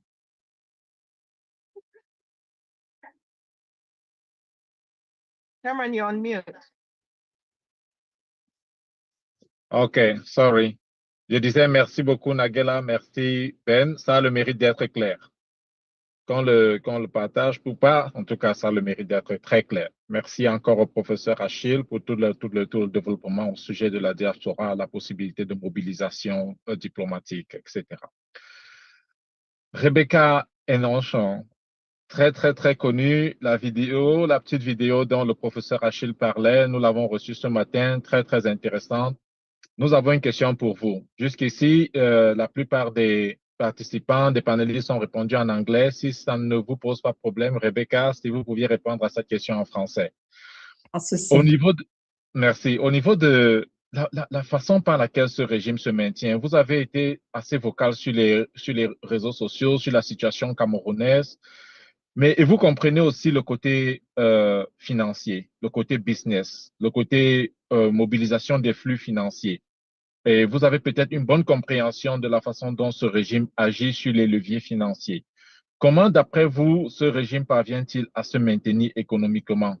Où est-ce que la diaspora, Judith parlait de près de 400 millions de dollars qui sont transférés chaque année au Cameroun. Comment est-ce que tout ce flot financier est utilisé par le système pour pouvoir se maintenir? Merci d'abord de m'avoir invité. Je sais que j'ai déjà participé et que Project C, c'est un peu la famille. Donc, et je suis vraiment honorée d'être ici avec les autres panélistes pour lesquels j'ai respect et admiration même. Donc, pour répondre directement à cette question, je vais dire que la guerre, en fait, le combat dans lequel nous sommes, et c'est une guerre, il est asymétrique. Il est asymétrique parce que, comme Ben l'a dit, comme Achille l'a dit tout à l'heure, tout le pouvoir est entre les mains d'un même groupuscule de personnes. On ne peut même pas dire que le régime entier, dire que vraiment un groupuscule de personnes. Et donc, quelle est la possibilité, comment est-ce qu'on peut économiquement leur faire du mal? Et je pense que c'est la réponse à l'une des questions, l'une des préoccupations de Ben et aussi de Achille, elle vient de là. C'est-à-dire que comment est-ce qu'on fait pour prendre le pouvoir? Comment fait-on pour que le résultat des urnes, sorti des urnes le 12 octobre, et ça fait pas tellement longtemps, on fait comme si ça fait des années que et comme je l'ai dit dans ma vidéo, on est encore dans le combat. C'est-à-dire qu'on a encore nos gens qui sont à la morgue. On a encore nos personnes qui sont en prison. On a des personnes qui sont encore kidnappées tous les jours. Et on est encore dans la réponse. On n'a pas encore baissé les bras. On ne peut pas. Nos camarades qui ont laissé leur vie, même rien que pour eux, on a l'obligation de continuer. Et il y a des idées. Et je pense que chacun va venir avec ses stratégies et ses manières de faire. Et je pense que ce sera un ensemble de choses qui va nous amener là où c'est-à-dire reprendre les rênes.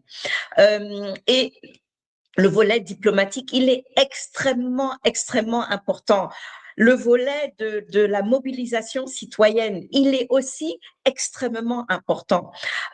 Comment encadrer ça? Ça, je pense qu'il y a des choses qu'on ne peut même pas dire sur un call comme ça, mais il y a des choses qui sont faites. Si aujourd'hui, je ne sais pas si vous avez tous vu le rapport du GCAM. Pour ceux qui ne savent pas, le GCAM, c'est un peu le groupement des entreprises et des leaders d'entreprises, des chefs d'entreprise au Cameroun. Mais le dernier rapport économique, il est catastrophique. Il est catastrophique. Et ça n'inclut pas le mois de décembre. Donc, je pense qu'il fait une 75 pages environ. Et il dit quoi? Il dit que plus de 40%, presque 50% des entreprises, des grandes et moyennes entreprises, ne pourront pas payer leurs charges, ne sont pas en possibilité de payer leurs charges fiscales. Là, actuellement, ne peuvent pas payer leurs taxes.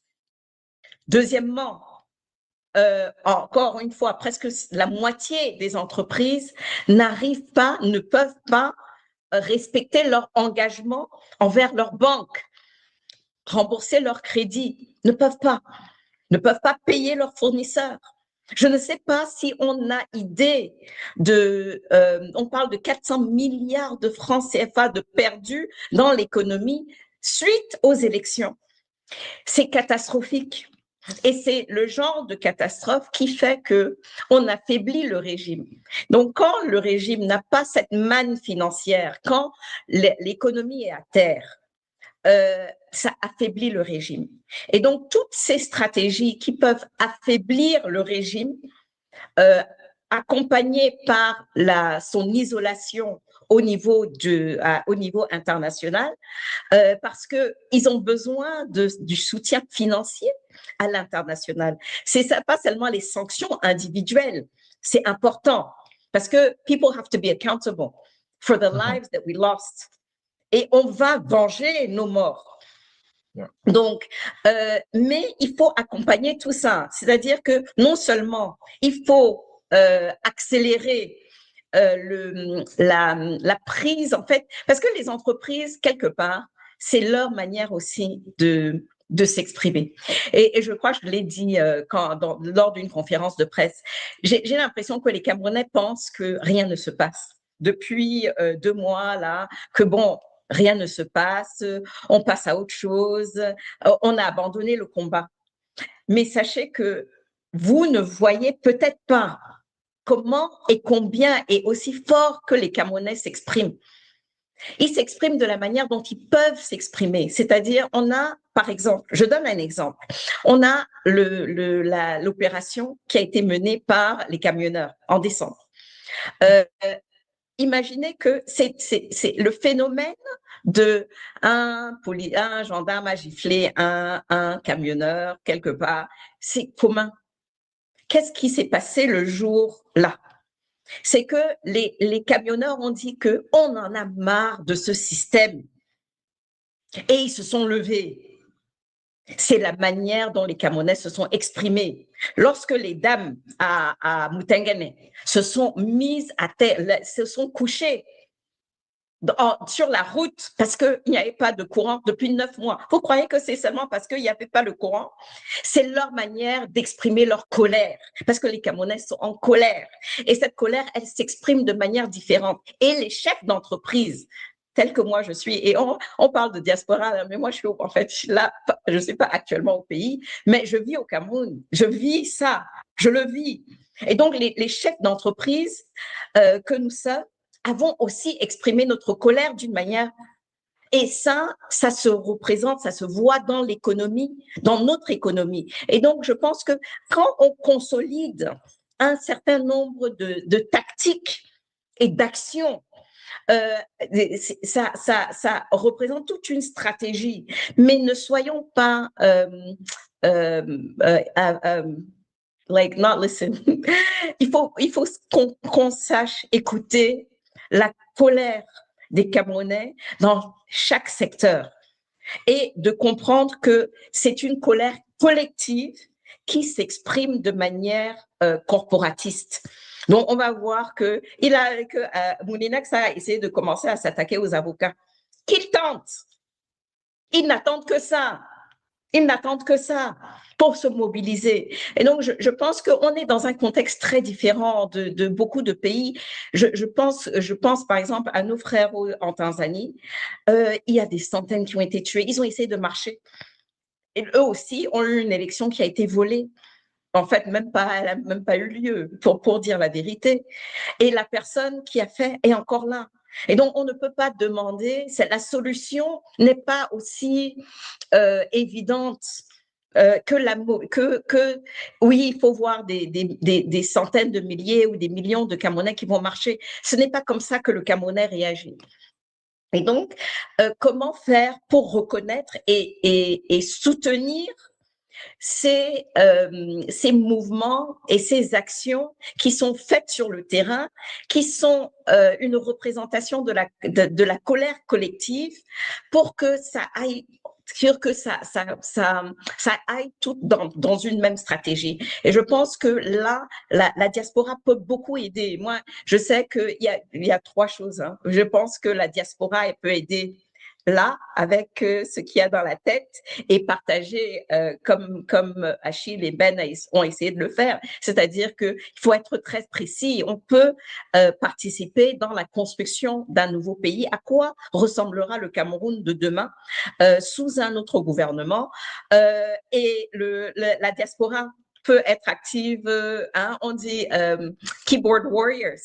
Le président Tchiroma, lorsqu'il était parmi nous, a demandé qu'on remercie le président de la Gambie, qu'on remercie la Gambie pour son accueil. Aussi, écrire aux représentants tout ce qu'il y a comme lobbying, c'est important. Et le troisième point, je pense que où la diaspora peut beaucoup aider, c'est financièrement. Il faut des moyens pour mettre en œuvre une bonne partie de cette stratégie. C'est important. Et c'est important. C'est vraiment, vraiment important. Je sais que sur le lien, il y a le lien de Project C qui a souvent levé de l'argent pour soutenir certaines de ces actions. Et c'est important de continuer à faire ça. En ce qui concerne le point, et Nagella l'a bien dit, hein, je suis pas pour prendre les armes. Je ne le suis pas parce que d'abord, je suis anglophone. Et je vois ce que on n'a pas réussi même là-bas. C'est-à-dire que ça n'a pas aidé notre cause. Ça ne nous a pas amené où on devait être. Et quand le professeur Mbembe a évoqué les facteurs que le gouvernement utilise, c'est-à-dire la répression et la corruption, il y a un autre facteur, et je pense que pour nous, au Cameroun, c'est même le plus important. Et c'est cette pression psychologique. C'est la psychologie. C'est-à-dire qu'ils ont réussi à convaincre les Camerounais qui sont incapables de reprendre le pouvoir. Et c'est ça qu'on a fait le 12 octobre. Le 12 octobre, on a dit au monde entier que nous, on peut. We hold the power. On a le pouvoir de changer ce pays. Et je pense que la démonstration de ce pouvoir-là qu'on a montré le 12 octobre, je pense que ça, il faut le travailler. Il faut continuer à comprendre que nous tenons la solution à nos problèmes et nous sommes capables d'y arriver. Et ça, moi, je pense que de toutes les armes qui sont les plus importantes pour nous, pour reprendre le pouvoir qui nous appartient à nous, le peuple, c'est cette bataille psychologique. C'est cette bataille psychologique. Il ne faut pas qu'on baisse les bras. Il ne faut pas qu'on baisse les bras. Ça fait seulement 3 mois qu'on est dans ce combat, qu'on se donne les moyens et qu'on reconnaisse que en 3 mois, on a fait tomber l'économie du Cameroun. My goodness! Let's count our successes. Ce n'est pas seulement des défaites. On peut y arriver. Moi, j'en suis convaincue. J'ai la chance de pouvoir travailler dans une équipe qui conseille un peu le président Tchiroma. Et je sais que tous tous ceux dont on parle ici, ils sont en train de travailler dessus. Donc, aidons-les, soutenons-les, mais n'abandonnons pas, parce que c'est notre combat. Et je vous assure, j'en suis sûre, quand on a des intelligences comme celles qui sont sur cet appel, moi-même j'ai peur. Moi-même j'ai peur de ces personnes. Quand on a ces intelligences-là, on ne peut pas, ça ne peut pas nous dépasser. Ça ne peut pas nous dépasser. Il faut juste qu'on y croit. Et cette guerre psychologique qui est menée depuis 60 ans contre le peuple camerounais, il faut qu'on arrive à le vaincre. C'est la peur. Get rid of power. Because power isn't guns. Power is obedience. Donc, tant que le régime arrive à nous faire obéir, c'est que ils auront eu la main sur nous. Donc, moi, vraiment, le message ici, c'est don't give up. Je vous en supplie, n'abandonnez pas. On peut y arriver. On est capable. On est capable. Et bon, les tactiques et les manières, on va trouver les solutions. Du moment où on est d'accord, tous, que on va se battre pour ce changement. On va faire ce combat et toutes les idées, les stratégies, tout ça sera incorporé et on va réussir. On ne lâchera pas le peuple. Merci. I think that's a long answer. Wow. Merci beaucoup, Rebecca. Avec la même ferveur, la même force, la même haine, la même houle. Merci, Rebecca. Et on le garde très bien. On n'est qu'à 3 mois. Je ne vais pas continuer dans tout ce que tu as dit, mais je retiens, on n'est qu'à 3 mois. Et beaucoup de Camerounais tendent à oublier qu'on n'est qu'à 3 mois de cette victoire. Et certains pensent que les choses ne se font pas. Pourtant, beaucoup de choses se font. Il y a beaucoup de victoires. On n'appuie pas nécessairement dessus. On continue. Avant de continuer, il y a 3 liens qui sont dans les messages. Il y a un survey dont les résultats seront publiés à la fin de ce Zoom meeting. Il concerne, vous allez pouvoir découvrir, mais prenez le temps, s'il vous plaît, de remplir ce survey. Il y a le lien financier qui a été posté. Rebecca a parlé du besoin de financer toute cette stratégie, du besoin de soutenir la cause. Et le 3e concerne le forum même de Project C, le lien pour joindre le forum de Project C. Il y a énormément de travail, pas assez de personnes. La diaspora est très engagée et très souvent, on remarque que la diaspora est très importante, mais il y a peu de personnes qui s'impliquent. En 2024, le Cameroun est devenu le premier contributeur à l'immigration au Québec. Ça, c'était pour la toute première fois que ça arrivait depuis que l'immigration existe. C'était la France, généralement, suivi des pays arabes, des pays maghrébins comme l'Algérie.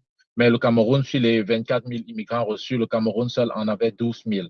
C'est dit combien la diaspora est capable. Donc, on revient sur ce que Rebecca a dit sur le plan économique. On se souvient qu'après l'élection, la seule fois et pour la première fois où on a vu les gouverneurs, les préfets, les sous-préfets descendre dans les marchés pour encourager les gens, fermer les boutiques de ceux qui ne voulaient pas sortir, c'est lorsqu'on a parlé de boycott économique. Donc, ça signifie peut-être que ça travaille quelque chose. Voilà, ça fait mal. On a vu le gouverneur lui-même aller au marché, essayer d'acheter des choses, amener des caméras, pour montrer qu'il faille sortir, qu'il faut continuer. Les sous-préfets, ils étaient tous vent debout. Dans la moindre circonscription camerounaise, sous-préfecture, c'est comme si le mot d'ordre était « Attention, ils sont en train de toucher un point sensible. Il ne faut pas qu'ils continuent sur ce point-là. » Donc, ce que Rebecca dit est vraiment fondamental. Et quelqu'un a écrit dans les commentaires « J'aime Rebecca parce qu'elle est pratique. » Elle est pratique, elle dit des choses, elle donne des chiffres. Donc, ça, c'est vraiment bien. On n'aimerait pas te perdre, Rebecca. On voudrait que chaque fois, si c'est possible, le professeur Achille l'a dit aussi, l'isolation diplomatique pendant qu'on le fait parallèlement à l'action économique. Ça, on a l'impression qu'on a peut-être le bon bout de ce côté-là en joignant ces deux efforts. Vraiment, merci Rebecca. Mobilisation citoyenne. Donc ça, c'est le 3e levier, la mobilisation citoyenne qui peut se représenter de manière non conventionnelle. C'est-à-dire que la mobilisation citoyenne, elle n'est pas uniquement aller marcher dans la rue. Il y a beaucoup de choses qu'on peut faire qui sont mobiliser la population pour le but total, mais sans que ce soit dans la rue, forcément. Ça ne veut pas dire que ça ne va jamais se passer. C'est tout simplement que il faut mélanger. En fait, il faut. Sorry, my French sometimes I forget the words. Il faut pouvoir fédérer des actions différentes qui vont dans le même sens pour la stratégie, qui est celle de complètement isoler et ce régime et l'empêcher de pouvoir fonctionner. Et je pense qu'on ne s'en rend pas compte, hein, mais on y est presque. On y est presque. Regardez, il n'arrive même pas à nommer un nouveau gouvernement. Il n'arrive même pas à le faire. Pourquoi? Si ce n'est le résultat des élections et des actions entre les élections. Et maintenant, je vous dis que c'est nous qui sous-estimons notre pouvoir. C'est nous qui le sous-estimons. Les gars ont peur. Ils ont peur de nous. Moi, si je ne peux pas rentrer là au pays, moi, je veux rentrer. J'ai mes gens qui pensent que je les ai abandonnés. Non, c'est parce que je sais qu'ils savent. Ils savent combien on arrive à les mettre à les tenir. Ils le savent. C'est nous qui ne connaissons pas notre pouvoir. Eux, ils connaissent notre pouvoir. Et j'espère que à la sortie de ce meeting qui est hyper important, merci encore Project C. You brought together incredible, amazing people, many of whom are longtime friends, but it's always good to sit and have these types of very, very important discussions that remobilize all of us. And get us to working together towards a common goal. And I'm sure, given l'engagement annoncé par tous, on va avoir le meilleur plan. Et je vous dis que rien que cette réunion-là, rien que cet échange-là, ça les déstabilise. Ça les déstabilise. On dit que le gars, et puis en fait, et le président Tchiroma qui vient nous rejoindre. My goodness, don't underestimate what you have achieved. Don't let us, as a Cameroonian people, we have suffered so much. We have suffered so much. But you know, we can do this. We can do this. Please, like, don't give up. On peut y arriver. Rebecca. Le président Tchiroma, il va nous aider à y arriver. C'est notre instrument. Merci Rebecca. Si on t'arrête pas vraiment, si on t'arrête pas, Rebecca, tu vas tenir en haleine tout le pays, même le continent. Non, sorry. Merci. Oui, on rappelle juste les liens, s'il vous plaît, s'il est possible de prendre le survey avant la fin de ce Zoom. S'il est possible de joindre aussi le forum WhatsApp de Project C et de regarder au lien de contribution. Ce serait très bien de participer aussi. On va aller à une nouvelle personne qui n'a pas encore pris la parole. Armelle Mbappe. Avec tout le travail. Before Armelle, let's go to Bernard. Okay. So thank you so much, Rebecca. Rebecca, you nailed it. The psychology, that's the first war. You know, resistance, that's another war. They have to be complementary, right? But this defeatist attitude that we have to change it. So I'm just going to, because I really want to hear how the diasporans would engage. Rebecca, you have said it all. Our brains, our finances, our keyboards, right? Let's do it. Fill those surveys. Go to Project C, join. So I'm going to go now to Bernard, and then we'll go to Armelle. Bernard, through Beyond Africa, you tell our stories, you tell our African stories, you interject the Cameroonian problem in context of the Africans. Talk to us about the stories that we tell ourselves that keep us defeated, that keep us passive. Why is this diasporan so passive? Why do we get defeated so quickly? We say things will never change. One person can make a difference. There's nothing for you back home. Those are the things that we hear every day when we try to reach out to our friends and family. My daughter just reached out to me a few minutes ago after, hearing Rebecca. She cannot understand the word of French, but she said, "Oh, Sean, finally I hear Cameroonians passionate." Where do these narratives come from, and how do we, the diaspora, unknowingly reinforce this very defeatism that keeps us stuck? Can you address that, Bernard? And how can we diasporans get out from that slumber? Thank you so much, Dr. Nagella. Thank you, everyone, especially Project C, for putting this together. I think that is a fundamental question that we need to look at it entirely from experience and from the pragmatic side of it. I would want to keep away all the academic analysis and focus entirely on what experience has shown me and what I hear from others, especially when I talk to them, both on the screen and off camera. The first thing is both Ben, Modo, and Rebecca have alluded to them. One, Rebecca alluded to the psychology that we have been given that we cannot change anything. Previously, we were told that Cameroon's army was invisible and nobody could fight that army.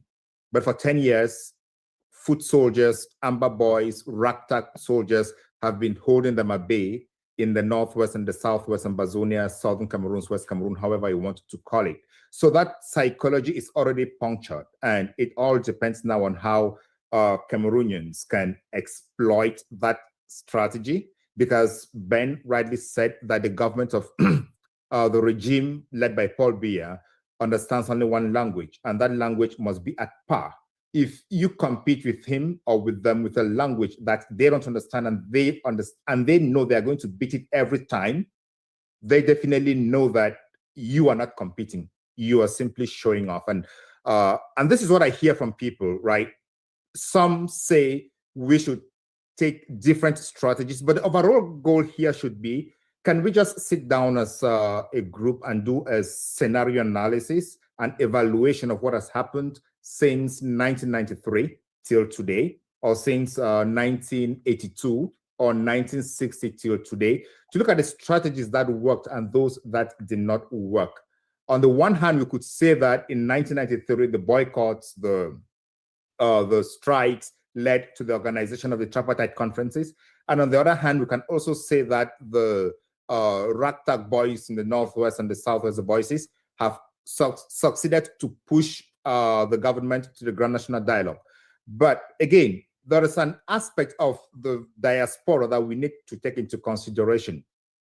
When President Trump was leaving power in 2020, Paul Biya was in his bad books. Trump comes back in 2024, and surprisingly, Paul Biya is a partner with whom he can collaborate. Even though the Senate Foreign Affairs Chair Committee, the US Senate Foreign Affairs Committee chairperson actually said that Paul Biya rigged elections. He is creating an enabling environment for Boko Haram to operate. But then on the other hand, we see the Secretary of State confirming that Paul Biya is collaborating in the fight against Boko Haram. So what changed within those 4 years? That question should come back to the diaspora. And my observation is, when the Anglophone crisis started, or the war started, there was adequate lobbying and advocacy throughout DC. When that died down, I bet you Paul Biya came up with his government and his own partners to shape the narrative. And that narrative was shaped by using lobby firms. I have a video on that on my channel. For those who've not seen it, you can go to the Beyond Africa podcast and watch. I detail some of the lobby firms that Paul Biya used and is still using to shape the narrative. Now, why do I bring this? It is important to know what matters and how the foreign world listens. Before I talk about that, you would understand that after this Constitutional Council declared Paul Biya a winner, he did not care about what Cameroonians did. All he did was deploy troops to attack all those who were going to reclaim President Tchiroma's victory. On the other hand, it's visible. We've not seen this before. He spent maybe enough time and money to get congratulatory messages from different countries. And the European Union has not congratulated him till today. The US Embassy congratulated him on his inauguration. Why is he doing that? Because he believes that if he uses force within, he only needs the external communication for the diplomatic world to recognize him as president, and that is where he gets his legitimacy from. So while we are encouraging Cameroonians on the ground to use all the resources they have to fight, to move towards a change in the regime, we also need to consider the role of the diaspora. We cannot keep the diaspora away. We cannot keep foreign governments away, because no matter what you do internally, externally, there must be a backup force. If you go through the armed method, you need to be backed up by some movement abroad, by some foreign missions. If you go through the strikes, through the protests, through the boycotts, you also need that foreign support, because whatever method you use, the reaction from Paul Biya's regime is the same. He kills, he kidnaps, he tortures. That is it. And then on the other side, he corrupts. That is internationally. I'm not blaming the lobby firms for doing their job. It is their job. But then what do we do? What do we have to do? We also have to speak with a language that to ensure that whatever we are doing at home also has some support abroad. Those are my thoughts. Then, for the diaspora, it would be amazing to see Project C's philosophy around the presidential election replicate, where we have a broad-based platform that identifies people who can go into the election, whether they're going to the election as an end or whatsoever, but the strategy should be the election is a means to an end, not an end in itself. Because for the last 15 or so years, I stopped deceiving myself that any election could be organized in Cameroon for free, and we expect a free and fair result out of that election. The only thing I believe is that this regime did not come to power through any elections, and they will never leave through elections. So I don't believe that we should be thinking about that. Then, at the current moment, I'm interviewing lots of Nigerians, and these Nigerians, they are doing some advocacy on the Hill and in the United States. And what is important is, before Trump left during his first mandate, he already designated Nigeria a country of particular concern. When Joe Biden came in, that designation was stripped. When Trump returned, that designation continued, meaning there has been sustained communication between the Nigerians and the policymakers out here. Now, why is this important? It is important because Trump's action in the United States changes action back in Nigeria. Let us not kid ourselves. It is true that sovereignty and whatsoever belongs to us, but Paul Biya does not listen to Cameroonians. And he has only 3 things he does on Cameroonians. Those have been spoken at length today. So if we want to really shape the future to be the future that we want, we need, as the diaspora, to build our advocacy, our lobbying, and our structures around a system that tells us, that first of all convinces us that what we are doing can actually bring change at home. That is very important, because when I speak to these Nigerians, I'm sure those of you who are listening to the news, I interviewed one of the Nigerians, and he said that the Nigerian government is not interested in advocacy or in lobbying around Washington, D.C. But as soon as Trump started acting, the Nigerian government on, I think it was on Thursday or on Wednesday, they signed a lobbying partnership with a firm in Washington, D.C., and they're paying that firm $9 million, I think, per month, just to get things done, to change the narrative and to shape their image. Just to say that African governments pay a lot of attention when foreign governments speak. So whatever way we are taking, we should pay attention as a diaspora. We can demonstrate, we can write letters to policymakers or even to senators and representatives until that is shaped in a way as a strategic communication tool. We will not have the results we expect. This meeting is being recorded. We can discuss about this in a smaller framework to discuss how those things work. And of course, the interest. What is the interest here? The recording has stopped. Some people are now thinking that I'm calling on the United States or France or Belgium or whosoever to come and take over Cameroon. In the world of today, the current geopolitical setup, you must be strategic enough to understand that you have to give to take. So when it's a win-win, it works. And if any country is coming now to take everything from Cameroon, what do we lose? What do we really have? For over 60 years, what have we had? Everything is going. We recently heard about the gold that was siphoned and taken out of Cameroon.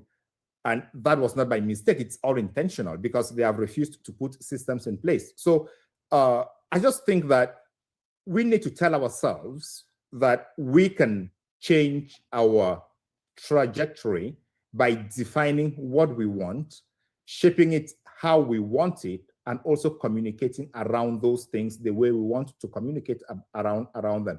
And it shouldn't be a binary or a zero-sum game where it is either or. I don't think that that is what is going to work. And I think that is one of the strategies that has weakened the Ambazonian movement and weakened it in such a way that it's now considered a lost battle. Whereas if it were shaped around different scenarios and possibilities, actors and stakeholders, that should have taken us to a point where we continue putting pressure on the regime in Yaoundé. So bottom line, as the diaspora, we should wrap our heads together, talk to ourselves, identify what has worked in other countries, what is working for other people, and emulate them. Cameroon, they always say, "Le Cameroun, c'est le Cameroun." But Cameroon is like any other country in Africa. Pain is pain. Yeah. Pain does not have a language. Pain does not have a nationality. Pain does not have a philosophy.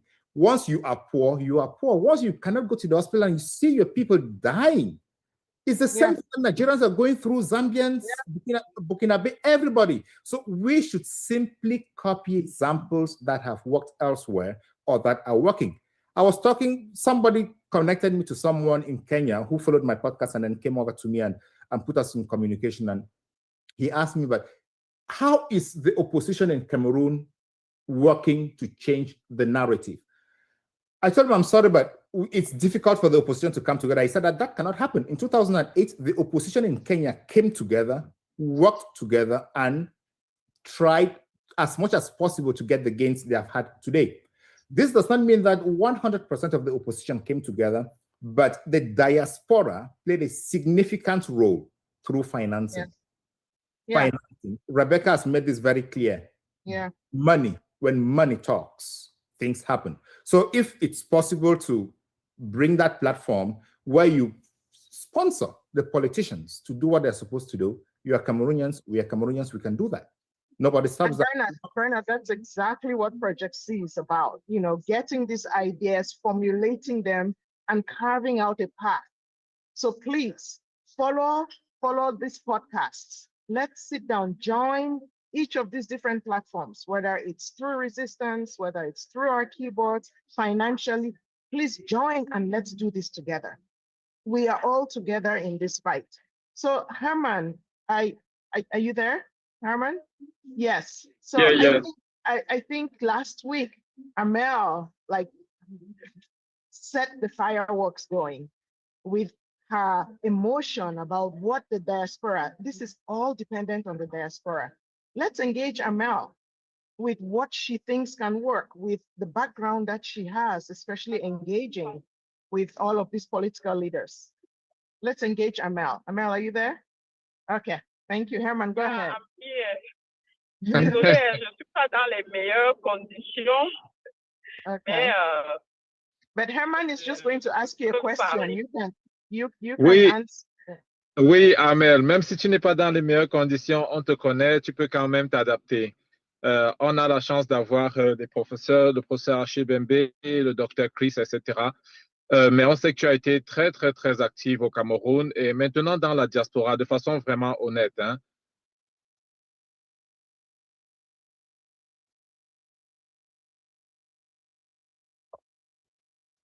Au niveau de l'Europe se passe pour les prochaines étapes. Est-ce que tu nous écoutes, Armelle?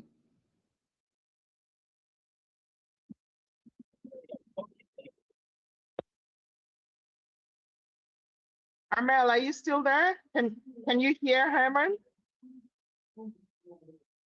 I think here she is. Armelle? Okay.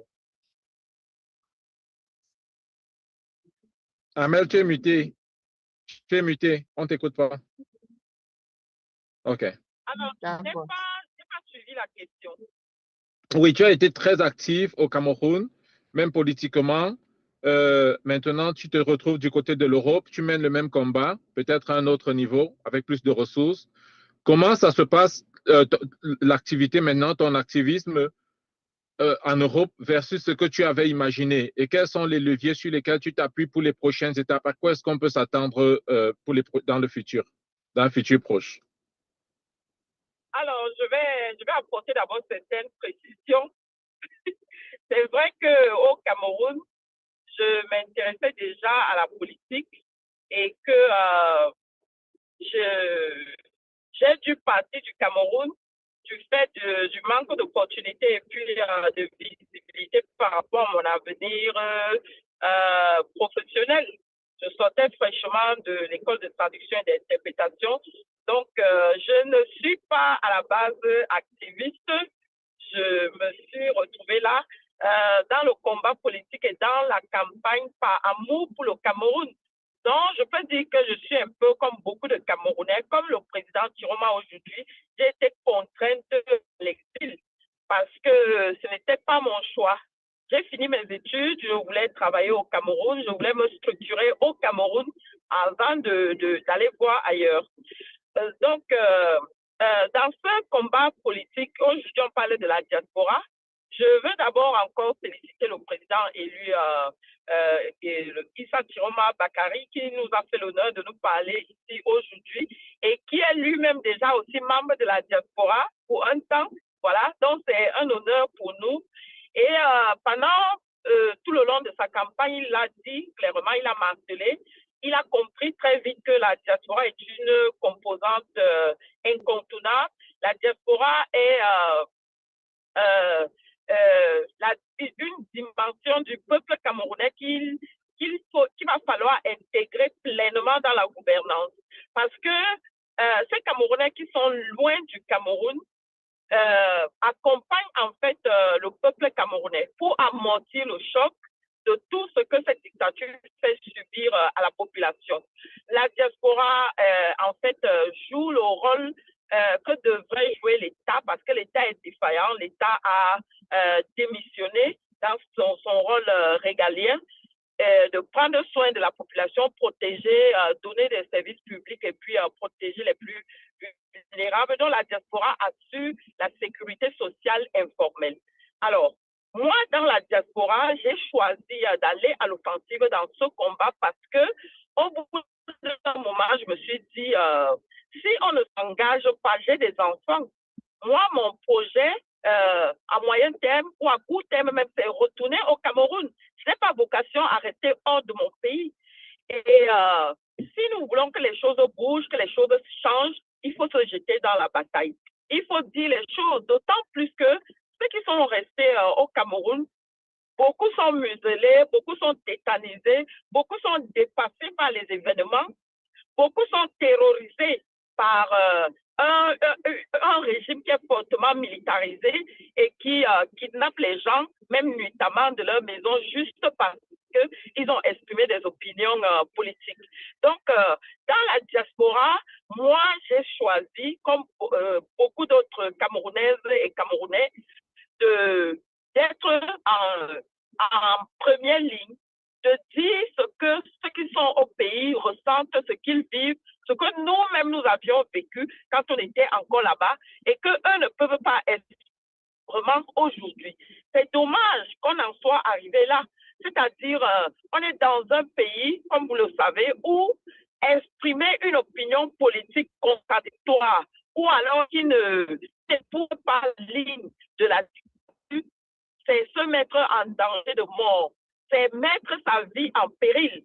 Donc, dans les semaines, les mois à venir, nous allons continuer à presser. Nous allons continuer à utiliser tous les moyens qui sont à notre disposition. Aujourd'hui, la technologie et les médias alternatifs nous ont donné la possibilité de faire entendre notre voix et surtout de nous informer. Parce qu'avant,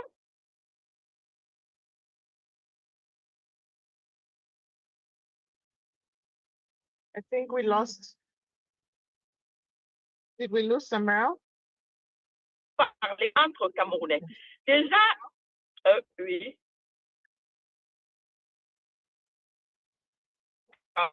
Go ahead, Armelle. Go ahead.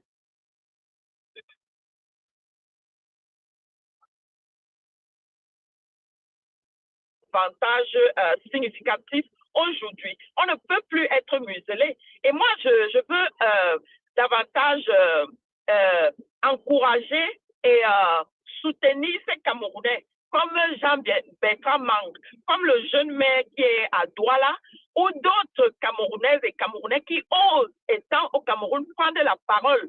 Donc nous, ici dans la diaspora, nous devons davantage donner de la force à ces Camerounais, parce que la fournaise dans laquelle ils opèrent au Cameroun, franchement, c'est étouffant, c'est dangereux.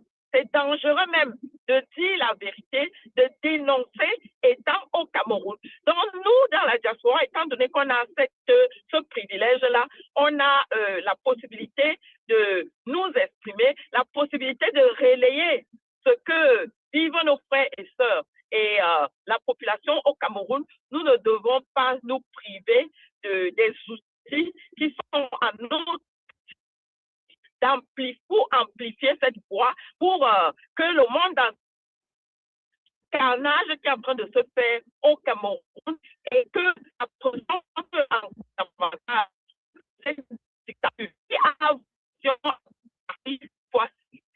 j'ai aimé l'analyse qui a été faite ici en disant que en 92 et en 2018, l'opposition avait gagné, mais on n'avait pas suffisamment de preuves. On avait des preuves, on avait, on avait des choses parcellaires et tout, mais cette fois-ci, on a une fraude électorale qui est documentée, on a des preuves irréfutables, on a des vidéos, on a des éléments audio, il y a tellement de preuves qui accablent ce régime que aujourd'hui, le régime est comme des gens qui ont fait un braquage. Ils ont le butin, mais ils n'ont pas la paix. Ils ont le butin, mais ils savent qu'à un moment donné, ils vont être rattrapés et qu'ils vont devoir rendre gauche. Donc, pour moi, la diaspora est un atout. La diaspora est déterminante. La diaspora ne doit plus se taire parce que la diaspora parle même au Cameroun. Chaque pension ou frais de scolarité qui sont payés, chaque soins médicaux qui sont réglés, les lois, les que la diaspora a su au Cameroun. Elle a toujours été présente, malgré le fait que le régime ait tout fait pour éloigner cette diaspora, pour disperser les Camerounais un peu partout dans le monde et pour les tenir à l'écart de la vie politique, de la vie civique et sociale du Cameroun. La diaspora a toujours été présente. La diaspora a toujours été là. Et la diaspora doit amplifier ce qu'elle a l'habitude. Parce que sans la diaspora, on aurait déjà eu beaucoup d'autres émeutes de la faim. On aurait déjà eu vraiment des débordements et des mouvements sociaux indescriptibles au Cameroun.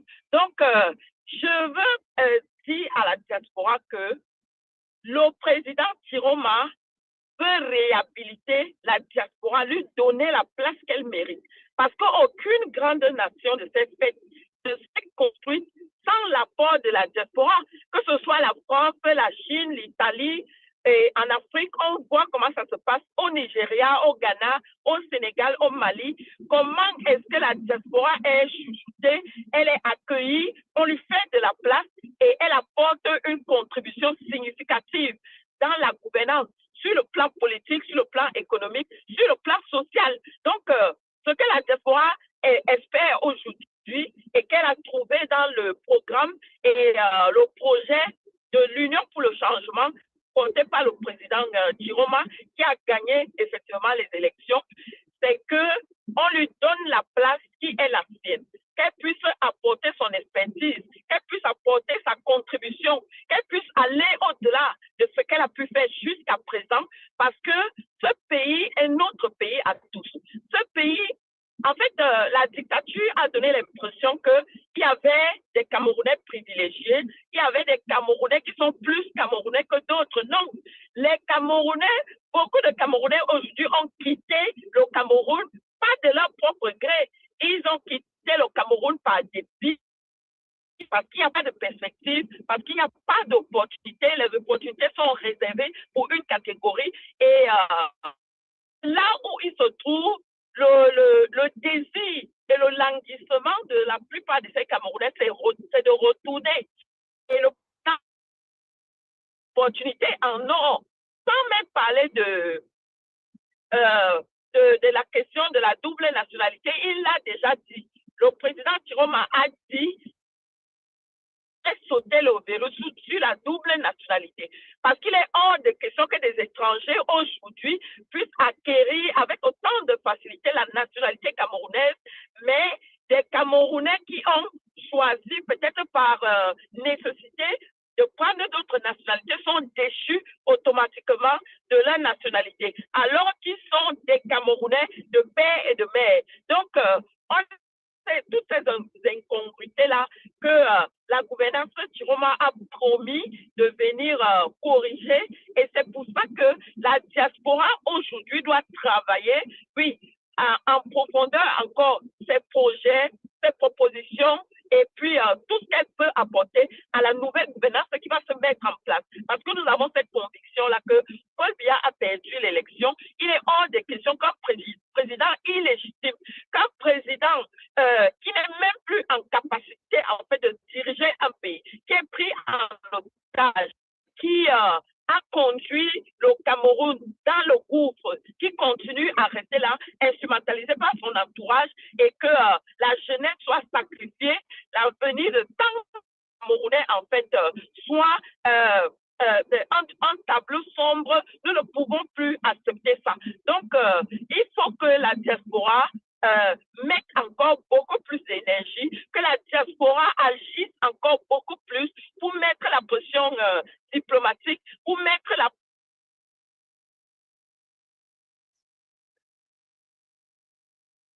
à partir, parce qu'ils partiront. Ça, c'est une certitude. Ils finiront par céder, par partir, parce que tous les signaux sont là, qui montrent que rien ne va au Cameroun. On nous présente un budget, en fait, dans ce budget-là, entre 65 et 70%, est constitué par l'emprunt et le matraquage fiscal. Ce qui veut dire que c'est encore les Camerounais qui vont trinquer. Et quand ils sont ponctionnés comme ça, on ne voit pas de résultats. Donc l'argent finit encore dans les poches des mêmes. Et on a des ressources naturelles, on a des matières premières au Cameroun qui sont exploitées clandestinement, et on a des scandales, comme récemment le scandale de l'or. Et il y a tellement d'argent qui part du Cameroun, qui est accaparé par les mêmes prédateurs et cette oligarchie. Et ces ressources-là, les retombées de ces ressources ne sont pas incluses dans le budget. Et aujourd'hui, l'avenir de plusieurs générations est déjà hypothéqué. D'emblée, on est en train d'endetter 2, 3, 4 générations et on ne produit rien. Le pays ne va nulle part, le pays est à l'arrêt. Donc, la diaspora est l'atout majeur pour l'avenir du Cameroun. Et la diaspora doit jouer pleinement son rôle. Et c'est pour ça que nous n'allons pas nous taire, nous n'allons pas nous fatiguer, et nous allons pousser encore beaucoup plus loin. Bon, je voulais terminer cette première prise de parole. Please, I'm sorry. I wanted to end this first shot by saying that I'm very humbled by the type of the personalities here in the panel, because it's the first time I'm meeting many of them, and it is an honor for me. And I also want to thank our big brother, Eric Chinje, and all the team, because this is a wonderful opportunity for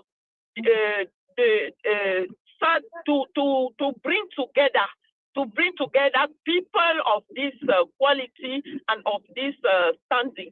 I am very, very humbled, and I am very grateful. Thank you. Thank you, Armelle. Thank you so much. That was well said. Every word matters. And that's true. The diaspora is the solution. We are the solution. President-elect is counting on us to bring our emotions like this, to come up with this solution. So at this point, Judith is going to send out a survey, because remember, the whole idea is, what can the diaspora do? what is the win-win situation for the diaspora? So there's going to be a poll coming out on what the diaspora. Judith, did you want to say something? Yes, I was just going to say there's just not one poll. Quite a few polls have gone out. Right. Mike has been sending them in the background. So my plea is that people should be taking those polls. At the end of this, we will read those polls and the results and listen to what people have been saying. So please do take the polls. There are quite a few polls that Mike has sent out Right. for you guys to take. So we all participate in this. Mm-hmm. The critical issue is, what do we want? What do we want out of this, and what can we give? So please answer those questions so we can tally them all, because we need this data to be able to get to the next strategy. Because we need to use it. We have defined the problem. We know what the problem is. We all have the solutions. We have the intellect. We have the finance to solve these problems. We just need to put a strategy in place. So please get involved. I just want to finish this section by asking each of our benevolent, articulate speakers, give us 3 pointers each as take-home action items for the diaspora. I know you have put them in your long, passionate discussions, but just give us 3 pointers. And I'm going to start with Professor Mbembe. You actually articulated it, but I just want something that people can take home with them. What are 3 things that the diaspora can start off with? Professor Mbembe, are you there? Okay, if Professor Mbembe is not there, Ben, I'll move this over to you. Ben Modo. I know you highlighted them, but just give us 3 key pointers. You're on mute. You're on mute. Okay. You want to go back to him? Yeah, let's go back to Professor Mbembe. Sorry, thanks, Ben. 3 key pointers, and please go ahead. I have a few problems following because the volume is very low. Okay, I'll put the question in the chat while Ben goes ahead. Ben, yes, go ahead. yeah, Ben can go ahead, please. And let's do this briefly because we have been on the air already for almost 3 hours. Ben, go ahead. All right, Nagella. There's one thing we know, it's and that thing is that the thing dictators like the most is peace. Because if you are in peace with dictators, they spend the time they need doing what they want, and so they will do everything they want to do, and they will be the happiest people on earth as long as Cameroonians are saying, well, there's nothing we can do, or as long as Cameroonians are focusing on the wrong things. Just take a look at this regime. Each single time the regime has been in trouble, what have they done? How did they react? If you know how they reacted, then you know what they are counting on to stay where they are. So I personally believe that the longer we spend time beating around the bush, the longer we spend time talking about things that don't directly threaten them, they are fine. And as long as we talk diplomacy, I mean, none of us has more money than this regime. So how are you going to compete with this regime when this regime can put 5-10 times what you have in diplomacy, in lobbying, than you can? Ben, actionable items. Let's hear. So, what do we do? I told you, Nagella, fireworks, and we need to think that way. We need to come to a point as a diaspora for Cameroon that something has to be done. And it has to be done, and we need to do that quickly, because the longer we stay, the more difficult it becomes. So the main action point is going to have to be to organize, to make sure that something happens on the ground. I don't want to go into the details of that. Absolutely. But fireworks is what we need on the ground. Now, that doesn't take away all of the above.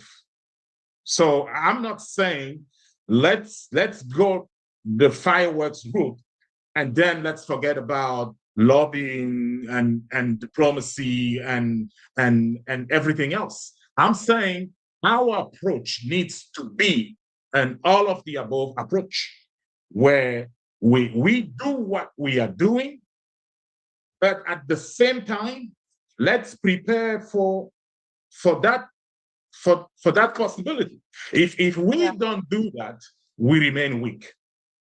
Thank you. Thank you, Ben. Well said. And I'm jotting down the points. And I know that there's going to be some strategy around building those blocks towards organizing, towards fireworks. If you agree with Ben, most of us do, please reach out, and we will start creating organizations that work towards that. We're going to move over now to Professor Mbembe. Are you ready now? I put the question on. Yes, I'm ready. Can I go ahead? Yes, please go ahead. Yes. Okay. First of all, thank you very much. And I learned a lot from what I have heard. I would say that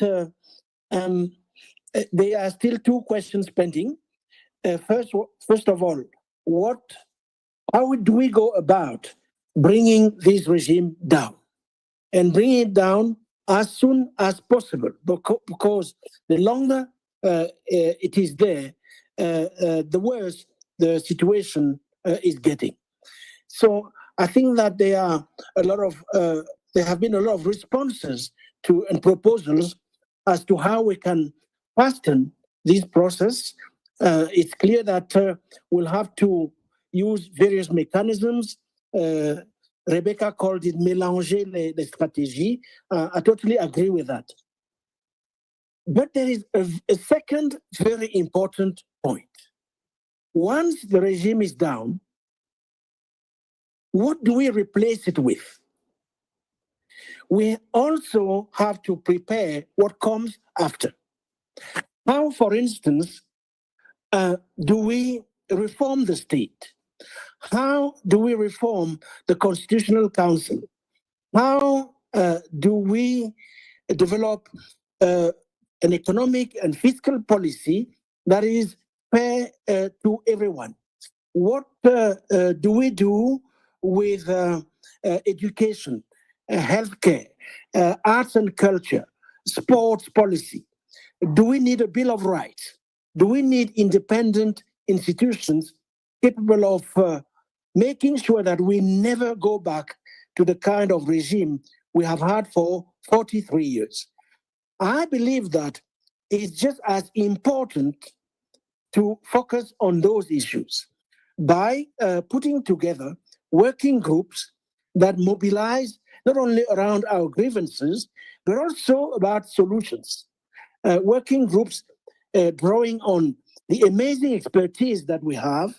And I really believe that Project C can help in doing that. So reducing those ideas, building on the basis of our collective intelligence in order to prepare the after is definitely part of our predicament. I'll stop there. Thank you so much. So well said. And I have chatted all of those down. Thank you so much for the wisdom that we have. Who is on right now? So we just had Armelle speak. Bernard, go ahead. 3 actionable items that you want the diaspora to take on from today. Yes, thank you. The first is to identify those who are coordinated on the ground and can facilitate coordination on the ground. to enhance and expand the citizen education or collaboration or whatever we want on the ground. I say this because, and of course, these should be people whose vision align with the vision of Project C or the diaspora. That is very important, because whatever way you are taking it, we need coordination on the ground. The second point is creating a platform of forces that is very neutral, without specifying or supporting one person or one agenda, but making sure that there is a clear organization that sees to it that the stakeholders in the platform are moving towards a particular goal. If the stakeholders in the platform are moving, say, towards elections, municipal, legislative, you collaborate with them on key terms, either recognizing the elections, one, as a means to an end, or whatever strategy you want to put around that, because there must be something that converges and there is a need for a trigger for the change. And then the third one is while in the diaspora, structure and move around what we need, because whatever happens at home has implications abroad. I'm saying this coming from the experience of the Amazonian movement. The fighting was happening on the ground. There was great diplomacy. There was great support, but things flipped, and now we're seeing arrests all over the place. Why? Because, as Ben said, the government has injected so much money. But how do we fight this? How do we work around this? Is what needs to be put in place and studied or discussed about by those who are willing to do such discussions or such brainstorming. Thank you. Thank you, Bernard. Dr. Chris Fomunyoh, and if you can just respond in French as well, just so that we get a balance of this discussion. Dr. Sure. Chris Fomunyoh, yes. Yes, sure, thank you. And you asked for 3 pointers that we could take home and work with. Yes. And I would say the first one is intentionality. We have to intensify what it is we've been doing. We cannot approach relationship building, diplomacy, and everything else as if we were living under normal times. The country, Cameroon, is really on the brink. There have been many times when we thought we hit the rock bottom and it keeps going down. We're really now at an inflection point, and we have to intensify what it is each and every one of us has been doing so far. Secondly, aggregation. We have to find ways to aggregate our efforts. We must recognize that the Cameroonian diaspora for a long time has been quite fragmented, especially since the crisis or the war, the Anglophone crisis in 2016, 2017, the diaspora has been very fragmented. And after the elections of 2018, the diaspora that was most mobilized was the diaspora that identified with the MRC and Maurice Kamto. At this point in time, and this is where Project C can help, we should define a message that can reunite, can bring together all the diaspora forces so we can aggregate our efforts to be able to have maximum impact. The third pointer is for us to have contingency planning, and Project C also can take the lead in this. We should be planning for the day after, as Professor Achille Mbembe said. We should have in place even subsets, databases with subsets of expertise, so that at the right moment, without having to wait a heartbeat, people can be activated and mobilized to be part of the rebuilding and reconstruction process. Everyone is very proud of Ghana's achievements today, but some of us, I worked on Ghana when there was only one street from the downtown Accra to the airport. So I've seen that evolution, and we have a tremendous diaspora that is so rich that everyone talks about. But if we don't have a database with subsets of expertise and qualifications, we may miss an opportunity. And I've seen a country like the DRC that missed the opportunity when Mobutu fell, just because they weren't prepared for the day after. And they weren't able to activate all of their expertise in record time. And I think that would be a third pointer for me. Avec votre permission, j'aimerais vraiment rendre un hommage particulier au professeur Achille Mbembe. J'ai été très touché de savoir qu'il avait accepté, il avait donné son accord pour participer dans la discussion de ce jour. Il fait la fierté de l'Afrique. Et au moment où notre continent, l'Afrique, si on déborde même notre cadre proprement camerounais, au moment où l'Afrique est en train de se chercher et de chercher sa voie sur cette question de démocratie et de la bonne gouvernance, je suis très fier de savoir que les références dans les discussions sur notre continent, toutes les références sont camerounaises. On parle d'Achille Mbembe et de bien d'autres. Et je voudrais leur rassurer que ces sorties constituent une source d'inspiration.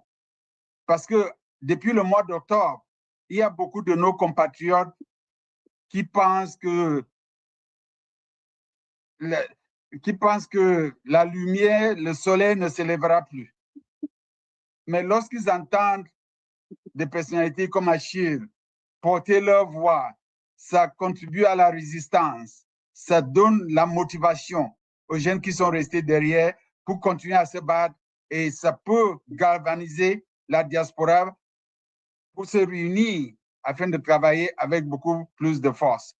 Je voudrais juste attirer l'attention des participants sur le fait que dans la dernière sortie d'Achille dans Jeune Afrique, justement, il a identifié 2 piliers pour le combat au Cameroun.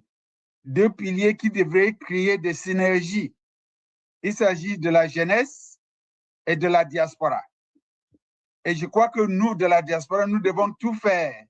Nous devons œuvrer davantage pour intégrer les jeunes, la jeunesse camerounaise dans nos discussions, dans nos planifications stratégiques et de multiplier les interactions avec cette jeunesse parce qu'elle est mobilisée, elle désire le changement, parce qu'elle voit qu'elle n'a pas d'avenir avec ce régime.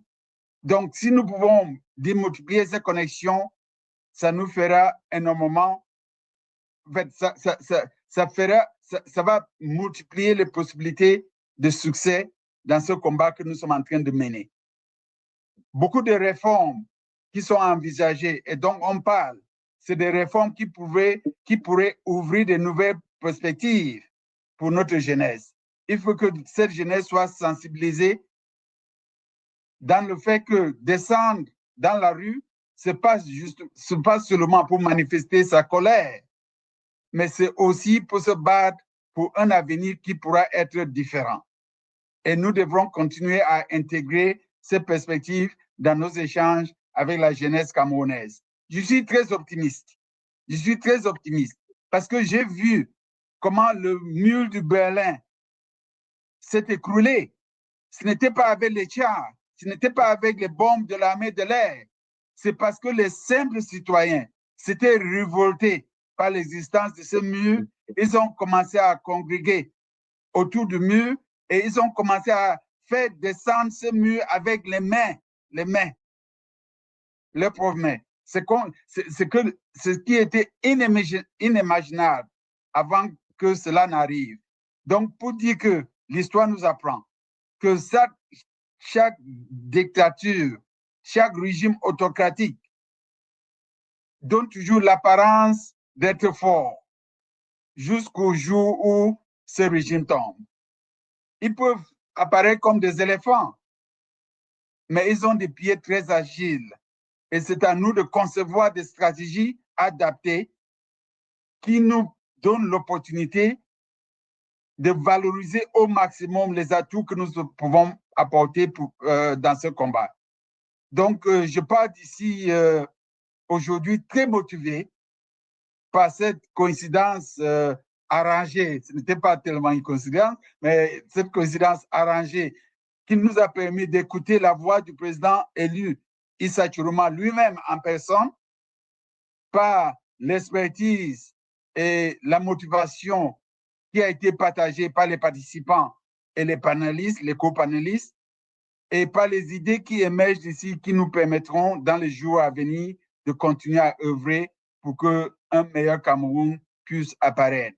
Et sur ça, j'aimerais proposer une motion pour que Rebecca nous échauffe encore avec son dynamisme et sa confiance avant qu'on ne clore les débats. Vraiment, merci pour toute l'équipe de Projet C, Eric pour son leadership, sa ténacité, et toute l'équipe pour le soutien, et mes co-panélistes aussi, et les participants pour cette participation. Vraiment, il faut tenir bon. On va réussir. Ils ne peuvent pas, avec le mensonge, avec la méchanceté qu'ils ont envers leur propre pays, envers leurs propres concitoyens.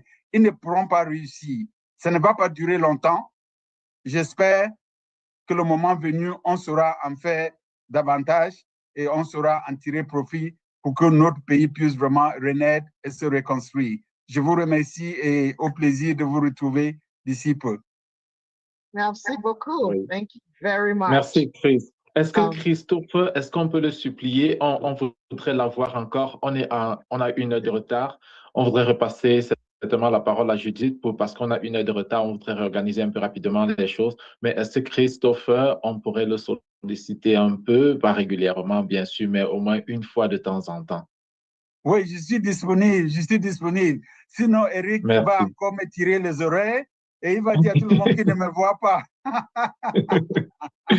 D'accord. On est des voisins. OK.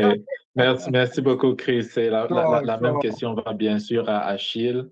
Merci, Herman. C'est pas fini encore. Judith va certainement nous aider à savoir comment on va recentrer parce qu'on n'attendait vraiment pas l'engouement. C'est vrai, il faut dire que l'engouement va au-delà de ce qu'on attendait. Donc, c'était juste pour prier nos panélistes et nos invités d'être un peu plus disponibles avec nous pour le futur. Merci, Herman. On le fera. Pour la patrie, on le fera. Merci. Thank you, Herman. So we're getting close to when we want to wrap this up, 1:30. I know there are many questions on the line. This conversation is going to continue.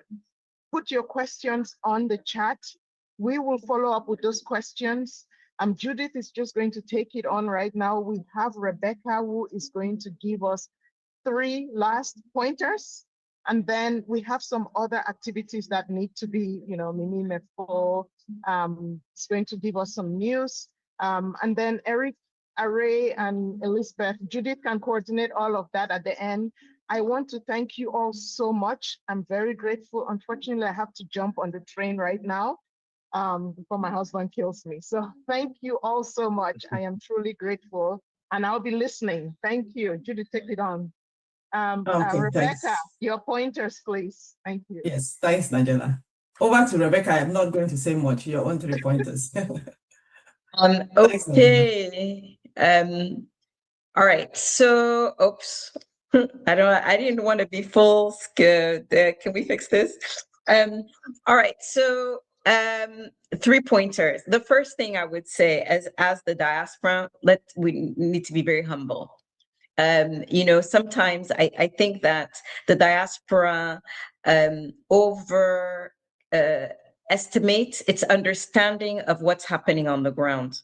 I think that sometimes, especially because we're looking and we're getting bits of information, we don't always know what is really happening on the ground. Sometimes I speak with people who are in the diaspora, and I'm surprised at how little they know about the daily operation, like living in Cameroon.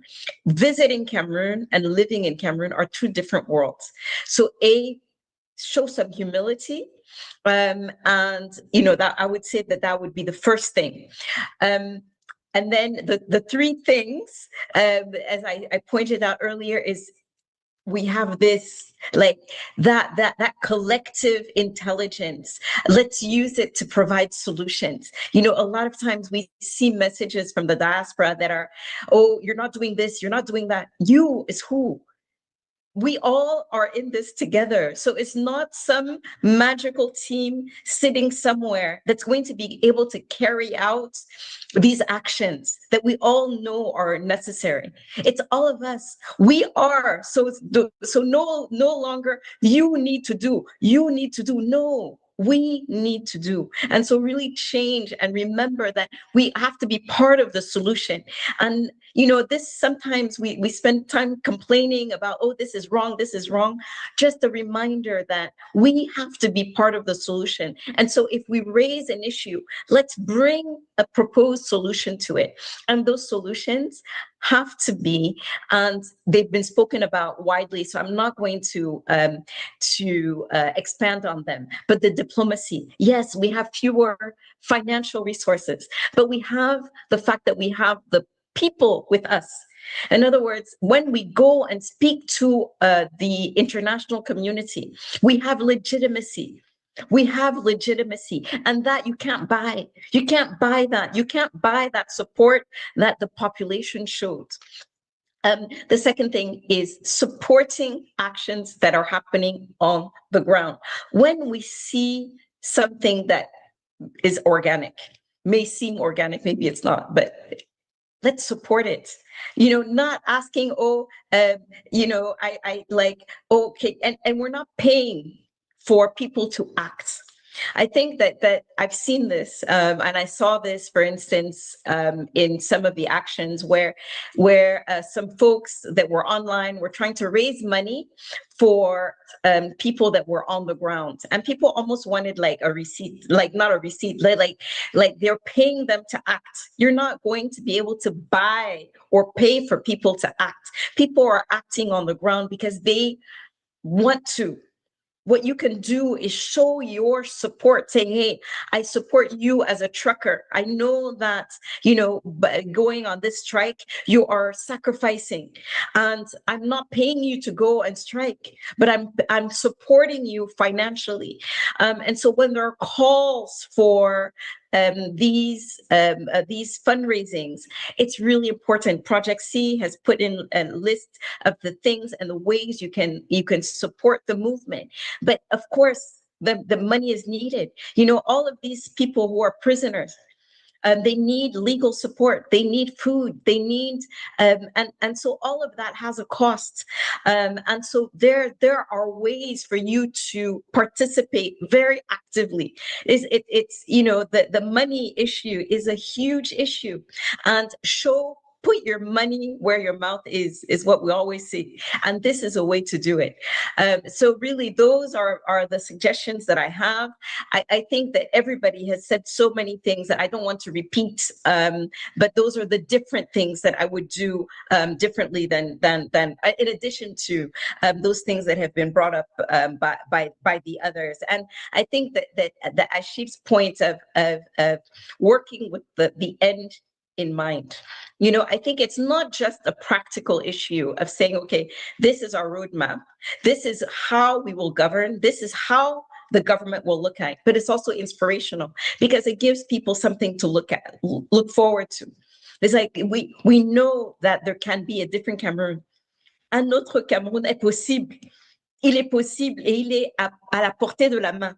À quoi ressemble ce Cameroun? So that I think it's not just a practical thing of this is what happens when we come to power. It's also an inspirational thing, and it gives some people motivation to keep fighting because they know what they're fighting for. Thank you very much. Thank you so much, Rebecca. Hope people can hear me. I think there was a bit of technical issues. People got dropped off for some reason. I don't know. Can you hear me? Yes, we can hear you.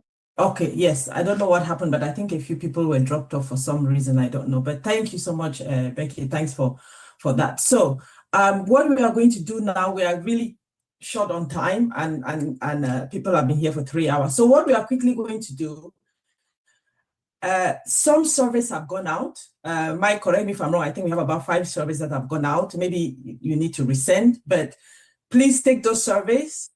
We are going to have a bit of a pause where we will have news updates from Mimi, I think, Are, you're running that show. Once we do that, we'll come back and talk about the survey results. And just, I don't want us to stay, to start hitting the 3-4 hour mark. I think it's a bit too much, but it's been a brilliant discussion. So what we'll do, Are, are you ready? Oh, this is just an interlude, and it's the partnership that we have with Mimi Mefo to just every week have a summary of everything that's been happening in Cameroon. So just relax. It's going to be a short break, but it'll be a really good update on what's happening in Cameroon. And I think I'm ready. Can you run that? Okay. Yeah, I'm going to go ahead and share that. And just so you know, it's only about 10 minutes, and it's all of the recent happenings in Cameroon. Let's put that on. Oops.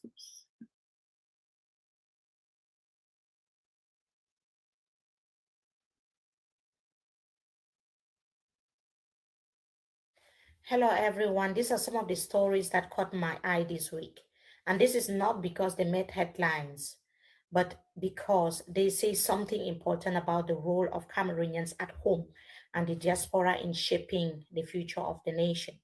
Greetings, everyone. This week, as I was looking through the news and news stories published by MMI News, from Gidado to Yaoundé to Washington, Caracas, and Kampala, one question kept coming to me. What role does the Cameroonian diaspora play in nation building when home is unstable and the world is becoming increasingly hostile to migrants? Whether you live in Bamenda or Berlin, Douala or Dallas, what happens in Cameroon follows you no matter how far we go as people in the diaspora. Home remains home. These are some of the 5 stories that stayed with me. Let's begin in Gidado, in Cameroon's northwest region. What happened there has been so devastating. For those who do not follow what happened, here is the recap. At least 14 innocent innocent civilians were massacred, consisting mainly of women and children. So the massacre took place on Wednesday, the 14th of January 2026 at about 5:30 a.m. Every source that we spoke to pointed to Ambazonia separatist fighters as the perpetrators, and they have not denied it. Some of them came even online to justify the killings. These victims were not soldiers, they were not politicians, and they were not combatants. Some were babies as young as 2. They were ordinary people. They were people that every side claims to be fighting for. And this is where the diaspora comes in, because every time that civilians are killed like this, Cameroonians are brought, they feel the pain, they feel the impact, they feel the devastation. People in the diaspora, for instance, they do not just read the headlines, they receive calls, they see the pictures, they see the videos. And sometimes they even raise money, not for development, but for barriers. In phone calls, that go unanswered, in names that suddenly appear on WhatsApp status tributes, in a fundraising appeals for barriers instead of schools. Cameroon's diaspora lives every tragic reality thanks to social media and technology, thanks to constant reporting by independent media that exist across the national territory. But one thing also, everyone in Cameroon and in the diaspora knows is that nation building cannot happen on the graves of civilians. I was interviewing the president of Mboskoda Center region a couple of days ago, and he was asking that people in the diaspora should play a role to help end the violence in the Anglophone regions. The reason is simple. The regime in place does not care and will not do anything about it because it benefits them. But for most of the diaspora, the return of peace and justice is something that they are really craving for every day.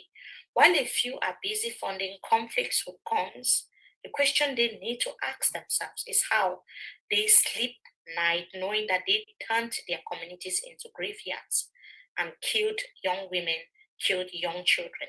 No political cause, no grievance, no slogans can justify the level of brutality that we have seen from Gabu to Kumba, to Manfe, Bamenda, and now Gidado. I mean, the whole Anglophone regions of the country. So if the struggle claims to be out or to be about dignity, the dignity must start with protecting lives. If it's about, fighting the separatists who have also, been perpetrating atrocities in Anglophone regions of Cameroon, fighting the separatists by the soldiers, as they were put it by the government, it should be about human dignity and protecting lives and human rights. Now, the second story that caught my eye is that Issa Tchiroma this week announced through his spokesperson that his party, the Front pour le Salut National du Cameroun, the FSNC party, will not participate in the upcoming municipal and legislative elections. And that is not a small decision. Tchiroma also used the moment to categorically deny claims that he is negotiating with the regime of Kobia, insisting that he will never betray the confidence of Cameroonian people who voted for him. So why is this story important for the Cameroonian diaspora? Because Cameroonians abroad are not just remittance machines. They are voters who massively voted for Issa Tchiroma, same as millions of Cameroonians who are at home. They follow these political signals very closely. When political opposition leaders boycott elections, it sends a very strong message, not just to Yaoundé, but to Cameroonians in London, in Johannesburg, Toronto, Berlin, that the political system may no longer be worth investing hope in. And when hope collapses, people disengage, or worse, they radicalize. Nation building requires trust, and trust, once broken, is very hard to rebuild. I know many people like me are wondering if this is the right decision. I have seen people making references to Nijon Fundi in the 90s and Professor Maurice Kamto's boycott and how they have only empowered the ruling CPDM that is in place.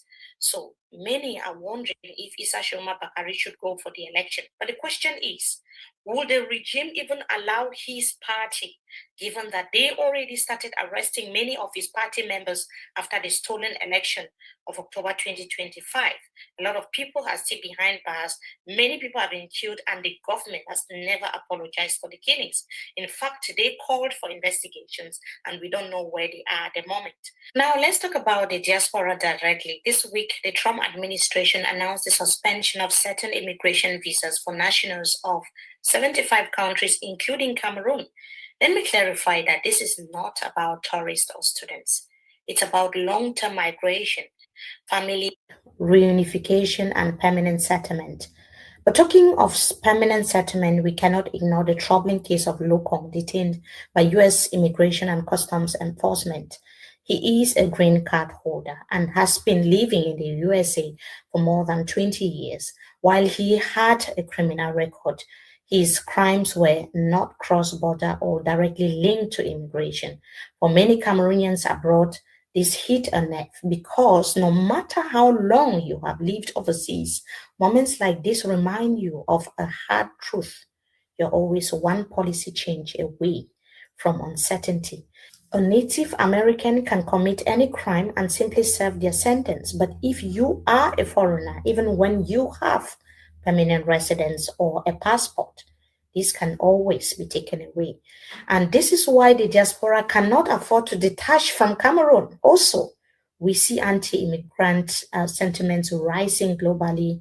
Doors are narrowing, and increasingly Cameroonians abroad are realizing that home remains home. Flawed, yes, painful, of course, but ultimately they are our home.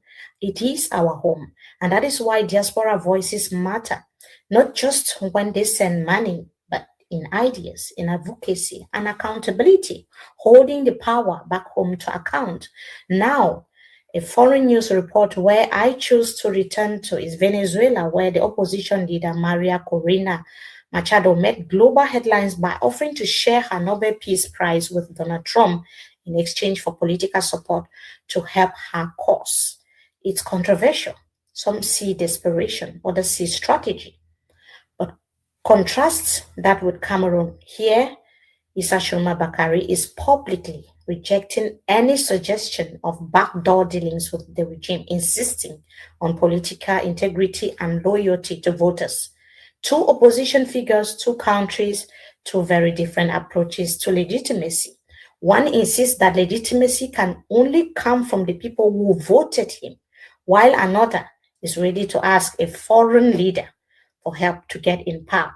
For the diaspora, this contrast really matters because when domestic legitimacy collapses, leaders start shopping for validation, especially abroad. And that is a dangerous place for any country to be. Nation building must be rooted at home, even when support comes from abroad. We clearly can see that some political leaders will do anything to get to power, even if it means cozying up to a man who just violated the territorial integrity, disrespected the office of the president, and treats their country like an extension of the United States of America. So this matters to me because as much as we want change in Cameroon, it should not come from a politician who is willing to sell the country to get power. For that reason, we can doff our hats to Issa Tchiroma for refusing to compromise on his values at this point. If he gets in through the back door, it defeats the power of the millions of voices across Cameroon and the diaspora who overwhelmingly voted for him. And finally, let's go to Uganda, where the elections have been heating up. An 81-year-old Yoweri Museveni is already poised for a seventh term after preliminary results show him winner. So far, we are waiting in the next coming hours, or even before this record goes out, he will be declared winner of the presidential election. There are intimidations of opposition throughout the campaign. There was throughout the campaign, and there are still reports of more. Even the opposition leader, Bobby Wine himself, has said that he was being targeted at his home. There was internet shutdown and the environment has been tense, much like what we saw and continue to see in Cameroon. But here is the key difference. Uganda's Electoral Commission released the results district by district in real time. Civil society and the media were able to tabulate over 21 million votes were declared within 48 hours. In Cameroon, just 8 million votes take nearly 2 weeks. And those who tried to publish the results, they were threatened. Some fled, some were jailed, and some were even killed. For Cameroonians in the diaspora, this comparison is very painful because it shows that Africa is not the problem. The institutions are. And when institutions fail, people leave. When people leave, the diaspora grows. But when the diaspora disengages, the nation weakens.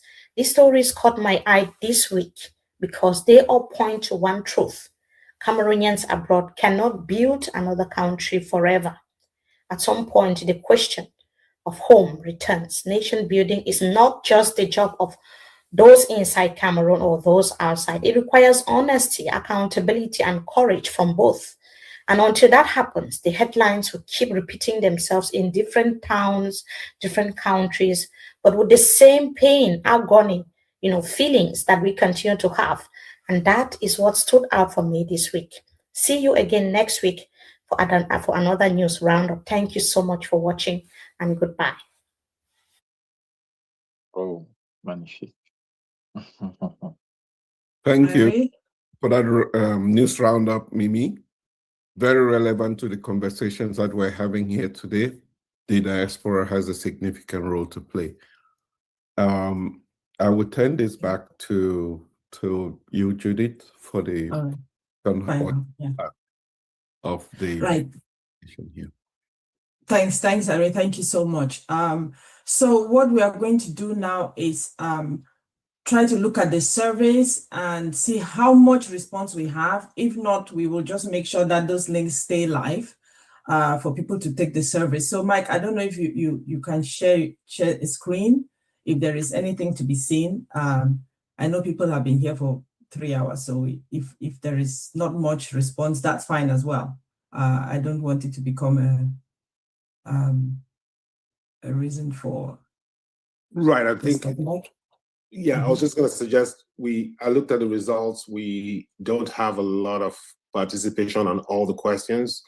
So the full list of surveys has been shared. Just encourage everyone to keep, make sure you fill every one of them. It's just, maybe 2 questions per survey, and we can look at the results at the end.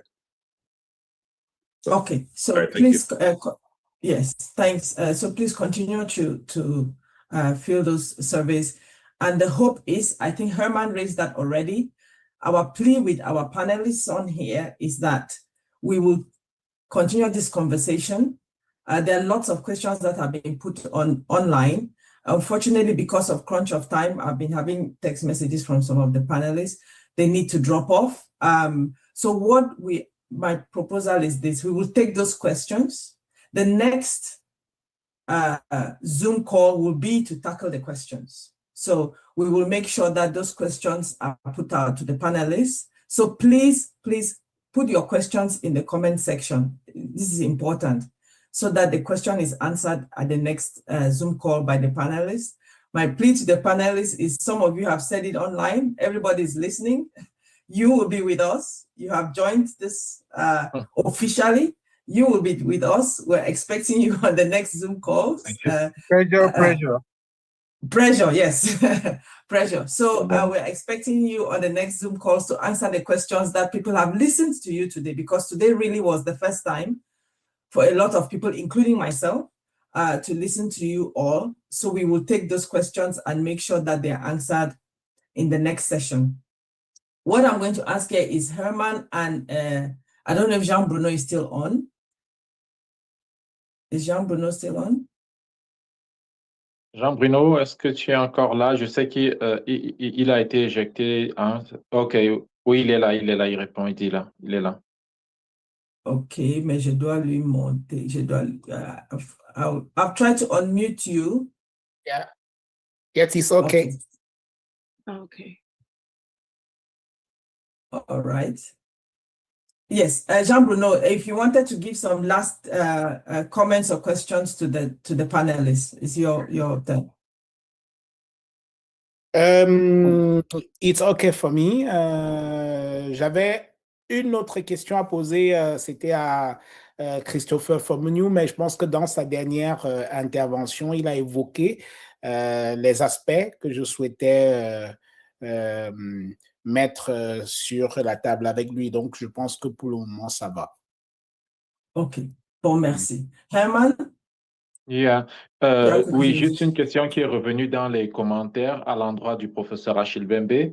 Je vais essayer de lire la question pour ne pas édulcorer un peu l'esprit de celui qui l'a posé. Given your noted access to French President Emmanuel Macron, could you share insight into his position regarding Paul Biya, who is 93 years old, continues his lengthy tenure? Moreover, does there appear any reflection on regret within the current French administration regarding the last impact of its history policy in Africa? Achille, that was the question. Prof. Achille Taylor.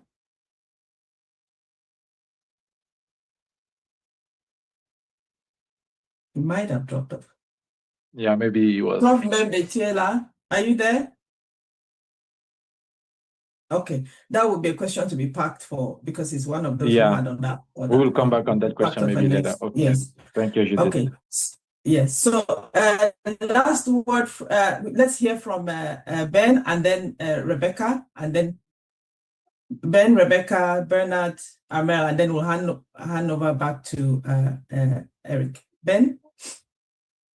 Yeah, you know, I like to encourage the diaspora to step up, because these are not normal times. These are very serious times. They are very difficult times. And there are times like that in the life of a nation where the people, those who are on the ground, need help. And I believe that that help must be on the way. We may not agree on the strategy. You know, we may never agree on the strategy, but there are facts. Some things are known, other things are hoped for. So I personally think that it's not possible for the people of Cameroon to keep going like this. The people of Cameroon cried. They have cried a lot. They have done a lot to push Mr. Biya and his regime aside. They've done everything that could be expected of the Cameroonian people. You know, some of them even died on the ground in October and November. And so, as far as I'm concerned, I believe that the Cameroonian people did everything that was expected from them. I also believe that it's now the responsibility of the Cameroonian diaspora to help the people in Cameroon. That's a historic responsibility. And I believe that we need to take that seriously. I think we've talked a lot, and that now is the time for action. That's the reason why we have decided to do what's going to be done. We will do everything in our power to make sure that Mr. Biya's regime is down, and this regime will go down. We will put this regime down, and Mr. Tchiroma, who's been elected, he was elected president of Cameroon, is going to have the opportunity to lead the country. Because truth must be said, we cannot continue to tolerate a system where the winner is always frustrated. It happened in '92. It happened in 2018. It just happened in 2025. So we think that the time for conversation is over.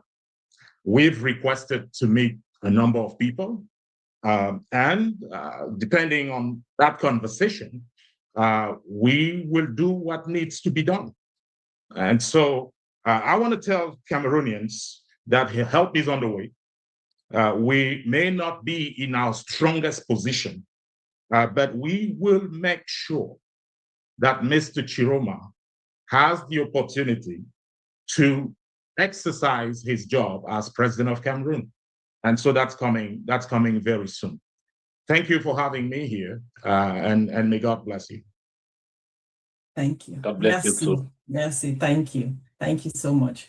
So we are going to round up with Rebecca, and then once we've round up with Rebecca, then we'll go to Eric, who can give us a closure. So Rebecca?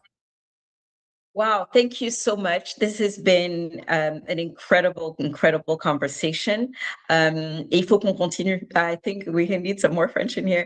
So, il faudrait vraiment qu'on continue ces conversations avec la population. Et j'ai apprécié le fait qu'on a quand même pris des questions qui venaient des personnes qui nous suivent sur les réseaux sociaux. Je veux d'abord dire, ne soyons pas découragés et ne décourageons pas les autres. Chaque action, il y a des personnes, on n'a pas besoin que 100% de la population soit avec nous. On n'a pas besoin que 80% de la population agisse. On a quand même besoin que les 20% qui sont en train d'agir soient encouragés et soient soutenus. Et donc, ne soyons pas on va y arriver. I just want to repeat that over and over again. J'ai été là de 92, j'étais impliquée. En 2018, j'étais au Cameroun. J'ai été au Cameroun pendant toute cette période-là et j'ai observé. Et je vous dis et je vous promets que j'ai suivi les élections en direct sur le territoire. Ce sentiment, je ne l'ai jamais vu. Je ne l'ai jamais vu. Moi, j'ai commencé dans le mouvement pour la démocratie et les droits de l'homme au Cameroun en 1988. Je suis sûre que la plupart des gens qui suivent cette émission n'étaient même pas encore nés. J'ai commencé le combat en 88 et je vous dis, je vous promets que je ne me suis jamais sentie aussi confiante qu'on est à la fin. Et je vous en supplie, la première chose, ne vous découragez pas et ne découragez pas les autres. Si vous pour des raisons, vous n'avez pas le courage, vous n'avez pas les moyens, vous ne pouvez pas agir, encouragez ceux qui le font. Ne les découragez pas. Je pense que c'est vraiment, vraiment important. Et nous qui sommes, en fait, les gens, moi, je suis à la diaspora temporairement, ceux qui sont à l'étranger, encouragez les gens qui sont sur le territoire. Ne soyez pas là à leur faire des leçons de morale. Oh, il faut aller marcher, il faut aller. Non, c'est pas tout le monde qui fait partie d'un mouvement. Et that's okay. C'est comme ça, c'est la vie est comme ça. Mais encouragez les gens qui le font. Et ne découragez pas les gens qui parce qu'ils ne font pas exactement la manière dont vous voulez que ce soit fait. Donc, tout ce que je veux dire, c'est que les Camerounais, ayez confiance en vous-même. Ayez confiance en vous-même. Moi, je me souviens quand j'ai fait ma vidéo pour annoncer mon soutien au candidat Tchiroma. Et je veux vous dire que c'était une période où j'ai été attaquée comme je n'ai jamais été attaquée de ma vie. Et j'ai dit quelque chose dans cette vidéo. J'ai dit, je préfère y croire et avoir tort que ne pas y croire et avoir raison. Et je le répète aujourd'hui. Croyons, là, je préfère qu'on y croit et qu'on ait tort plutôt qu'on s'assoit pour dire que non, c'est fini, on va jamais y arriver. On a toujours dit impossible n'est pas camerounais. Donc, toutes les personnes qui disent qu'il n'est pas possible d'enlever ce régime, je vous dis non, parce qu'on nous a aussi dit qu'on ne pouvait pas gagner les élections et on l'a fait. Maintenant, il faut qu'on arrive à prendre le pouvoir. On nous dit que c'est impossible. Et je vous assure qu'on va y arriver. Merci beaucoup. And thank you so much to Project C for putting this together. Thank you. Right. Thank you so much, Rebecca. And I really, really want to repeat the bit you said about do not discourage others. If you're one of those who says, we can't do anything, nothing can change, please do not discourage the people who think they can do something. So let's make sure that we are doing something. If we are not, let the others who can do what they need to do. So on that note, as part of the diaspora discussion, I think we've had a good discussion here. I'm asking again, please put your questions in the comments. And even after this call, send your comments, your questions to Project C. We've put the link of how to join Project C, or any one of us here. You can send your questions and your comments so that carries on to the next conversation when we come back. Thank you to everybody. Thank you to the panelists. Thank you to our moderators. Thank you to Eli, Are, and Eric, who have been holding this every week, and we just jumped in this week to ride on their backs, and the rest of the Project C team in the background. So on that note, I will say goodbye. Thank you. See you on the next chat. We will be coming back for sure, and make sure that we answer your questions. So I'll hand it over back to Eli, Are, and Eric. And thank you. Thanks to everybody who came here today. Thank you. So sorry, Judith. Please, can we try again to see if Professor Achille can stay? Oh, if he came back, yes. Yes, if he's listening to us. He's back, yeah. Achille, Professor Achille, est-ce que tu es là? Oh. Voilà, merci. Super. Judith, can I ask the question, or is it just to him to say there was a big question for you online. I don't have much else to say. I learned so much tonight. Just as Chris was telling us early on, I got really reinvigorated. I knew that our people are who they are. I knew their tremendous quality and their determination, which is unfortunately wasted by our current government. I learned so much. I would love to keep listening. I would like to thank you all, thank the team that is on the ground, There are a lot of us here in South Africa, where I live. We would be absolutely delighted to be part of the project. I would like to thank Eric a lot for bringing us together. We know who he is. He has inspired many of us. I believe in our capacity to get over this tragic period of our history. So I thank you very much. I'm personally available. You can call on me at any time in the field where I have something to offer. Of course, I will be happy to do so. So thank you very much. And thank Rebecca, who energized us so well. And my co-panelists as well. Thank you very much. Okay. Merci beaucoup, Achille. Judith, we will get the question because many people were asking a question. Achille, are you still here? Because there was a question, il y avait une question pour vous que beaucoup de personnes ont. Et je suis certain que si on prend 5 minutes de plus pour la poser, ils vont accepter d'attendre. Professeur Achille, est-ce que vous écoutez encore? Oui. S'il vous plaît. Il faut répéter la question.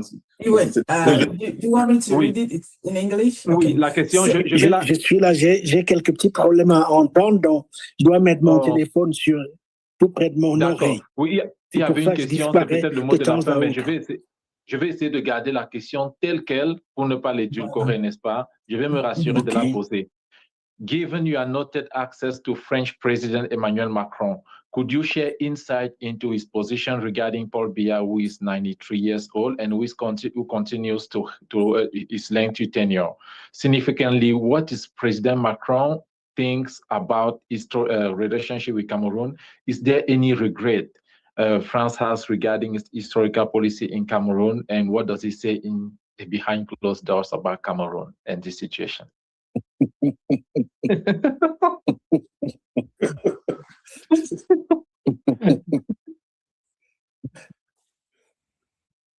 Oh my goodness. Look, I'll speak as frankly as I can. First of all, I'm not at all a spokesperson for President Macron. Second, many of you might not believe this. I have hardly had any discussion with him on Cameroon, except on one occasion.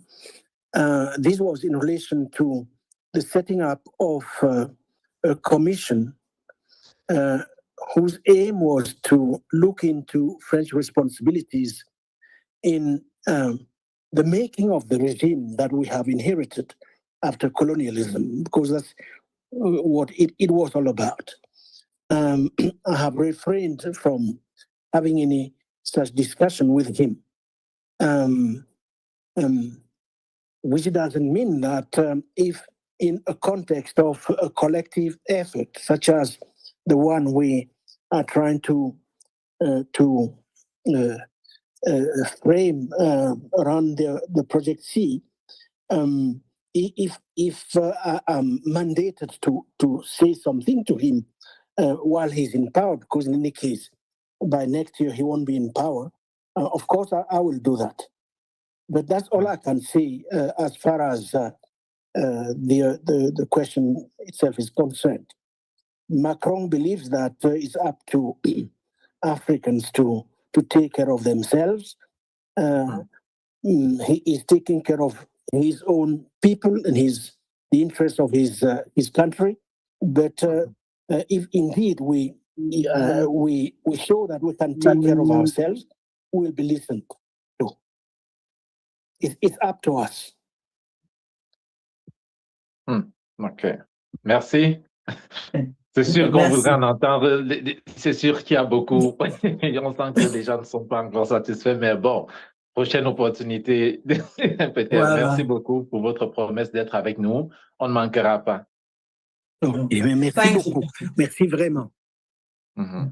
And thanks, Herman, for insisting on that. So, and thanks, Professor Mbembe, for answering the question. And like I said, and I'll keep reminding people, send your comments, send your questions for the next session so that they will have the time and space to answer those questions. On that note, thank you and Happy New Year to everybody. Hopefully this year has started on a good footing. So back to you, Eric, Are, and Elizabeth.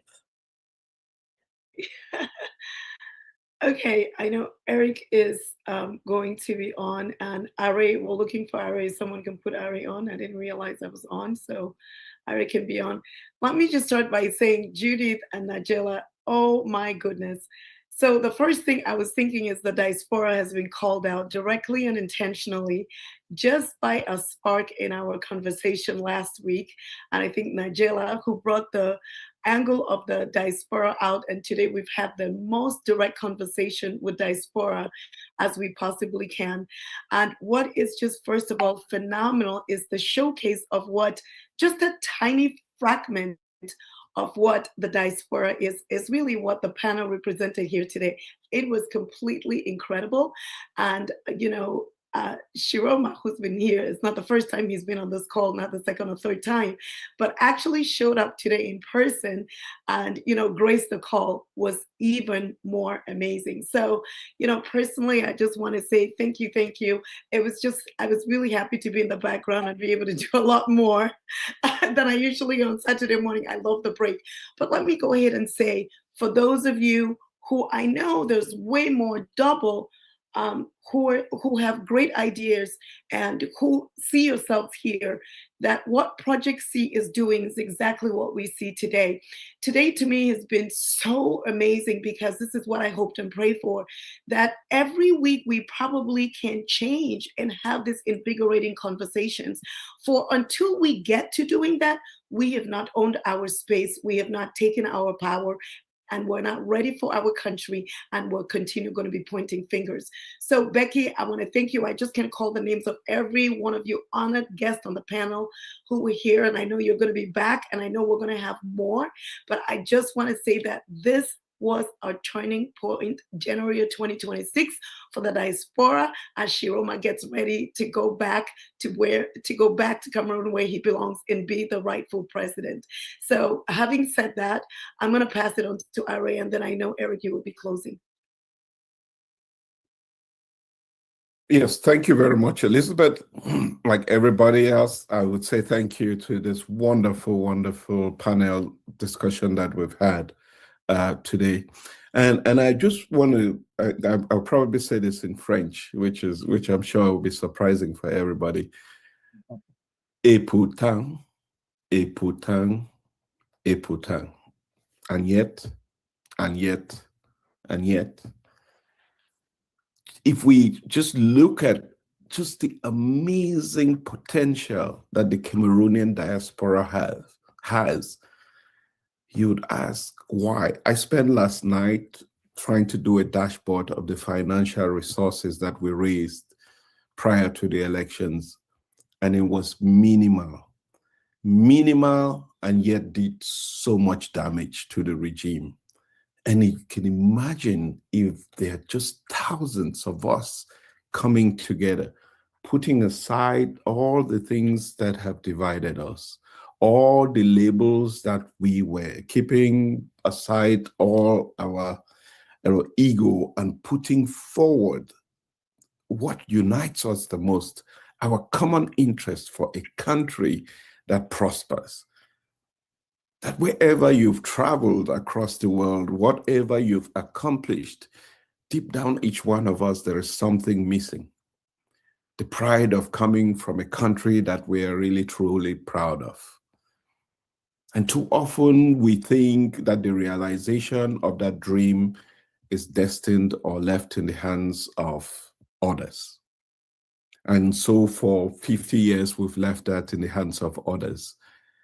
And as I have traveled and had conversations with friends across the world, it's always been about what is wrong with Cameroon.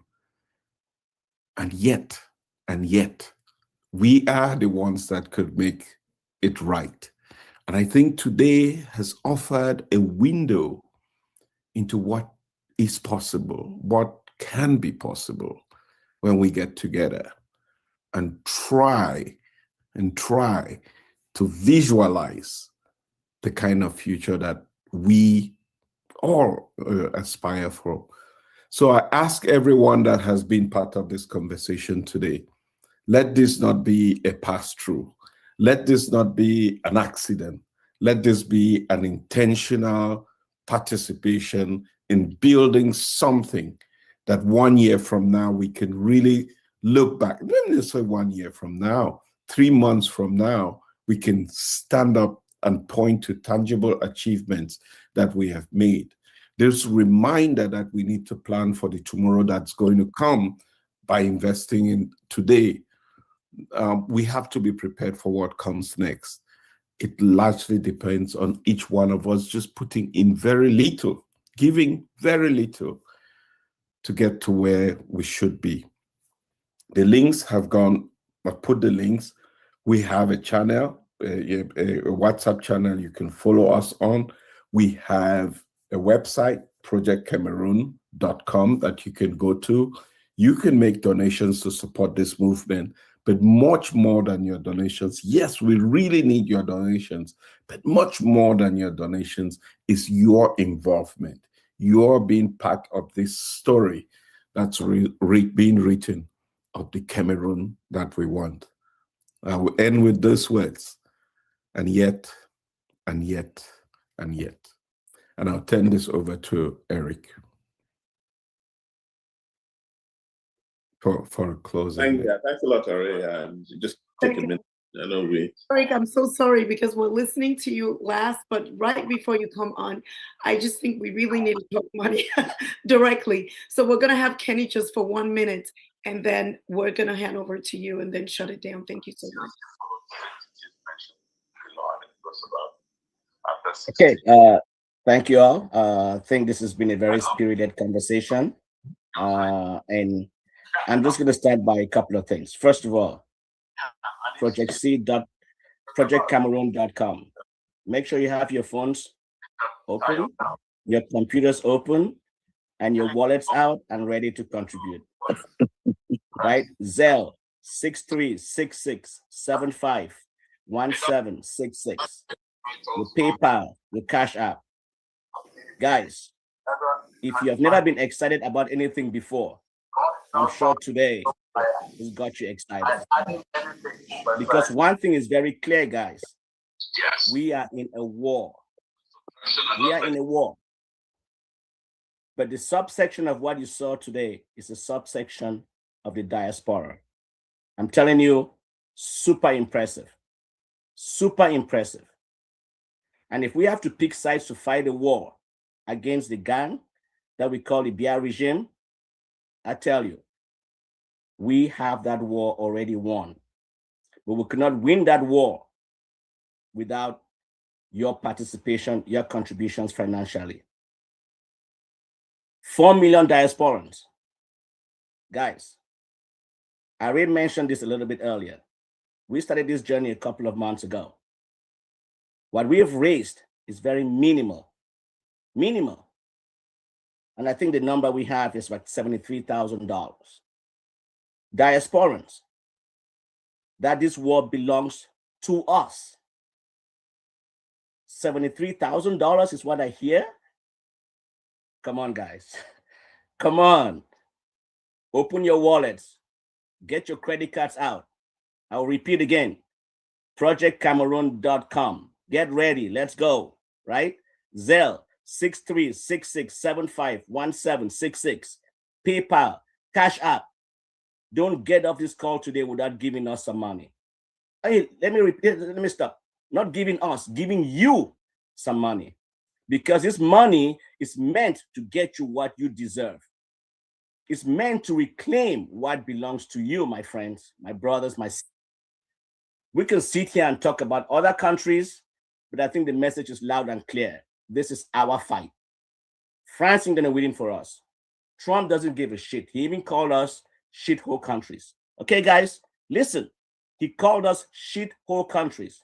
He doesn't give a damn about us. America had one lady killed in Minneapolis, and the streets were flooded. We've had people killed in Cameroon. We have tons of people in jail, cannot even afford food, cannot afford defense. And here we are, 4 million diasporan, and we can only raise $73,000 in the.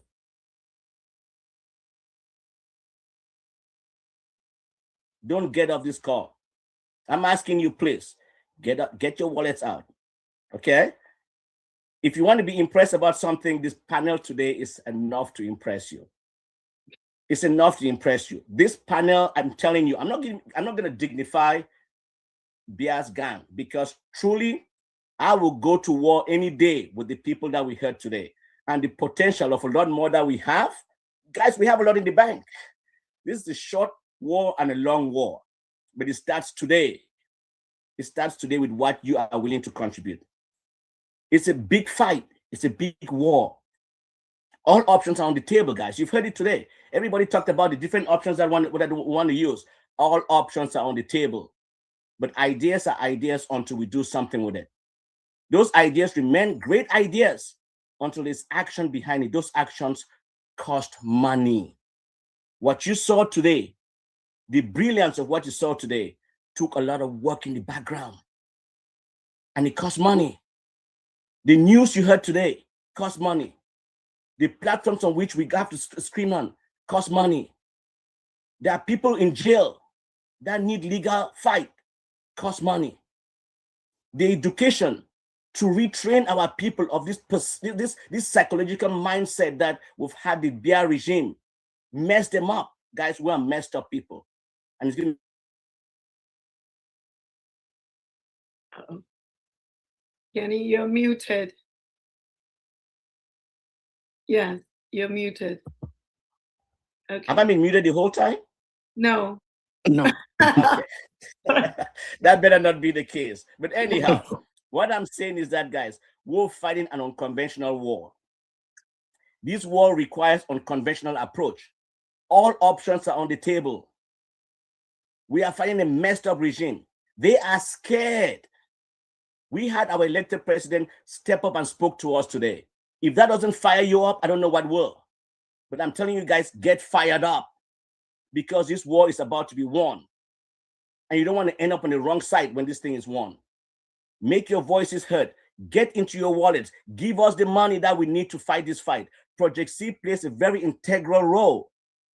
But this role does not come cheap. Somebody has to finance it. All of us here are contributing and sacrificing our time. Right? But the diaspora, you have been called to the table, guys. Answer. Show us where you are. Show us who you are. You don't have to fight by being on ground zero. Because if everybody's on ground zero, we might not win the war. We need different tactics to fight this war. Amen. So please, $20 before you leave today. It's minimal. People are hearing and listening to us everywhere you are. We need your money. We need your money, because your money is going to be what is going to keep this conversation up next week. Without your money, we're not here next week. Without your money, we cannot sustain this thing long term. It requires your money, guys. You've heard about other African countries. The diasporas have gotten together to change their countries. We're calling on you, and you are on the clock, guys. Time is ticking. It's a long war. It's a short war. We need your money, and don't get off the phone today without reaching in your pocket and giving us the little bit that you can, because not everybody can get on the platform and talk. Not everybody can be on the ground and fight. But the little you can do, I know for sure you can get into your pocket and give some money. And that money will go a long, long, long, long way, because we all need to reclaim what belongs to us. If you're not repulsed by what the Bia regime is doing, the Bia family, guys, it's a few people who are looking to fight. And we need to get rid of these people. Choose sides.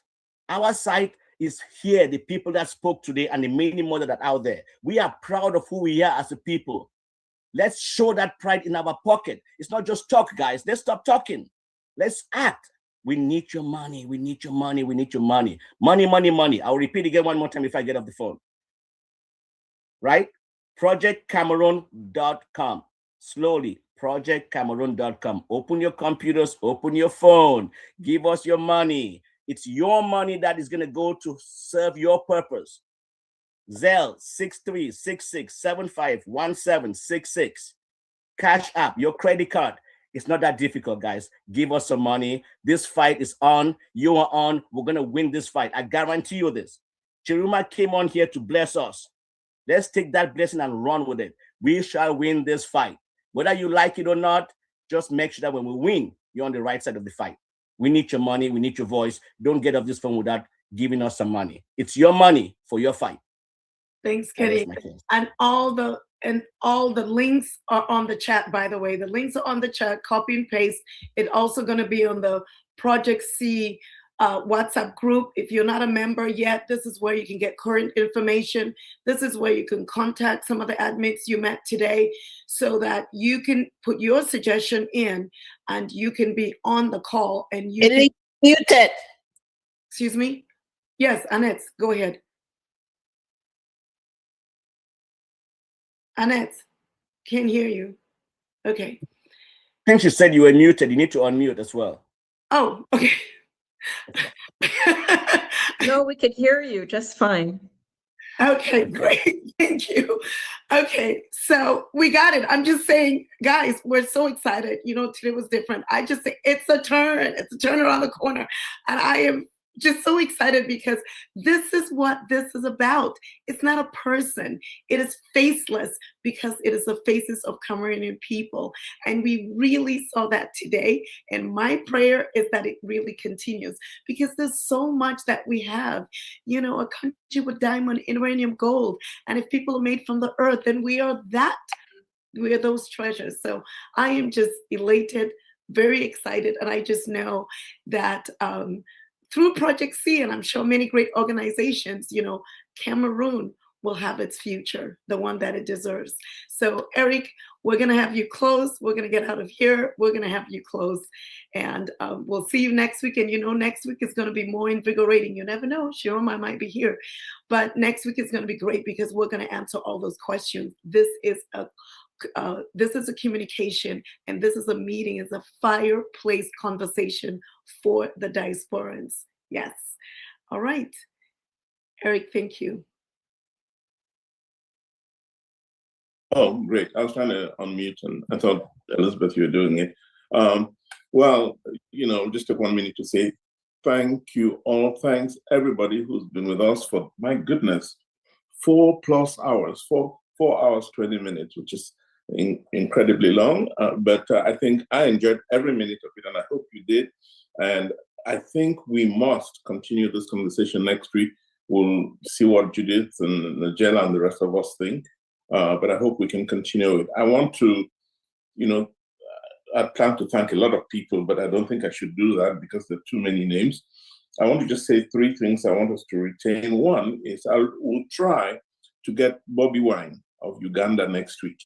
If, you know, I think it'll be interesting for Bobby to come talk to us about his experience. He's the other candidate that Museveni is fighting or was fighting in Uganda, but he has, you know, it's a young man who has a lot of very interesting thoughts. So we'll try to get him in for a few minutes next week.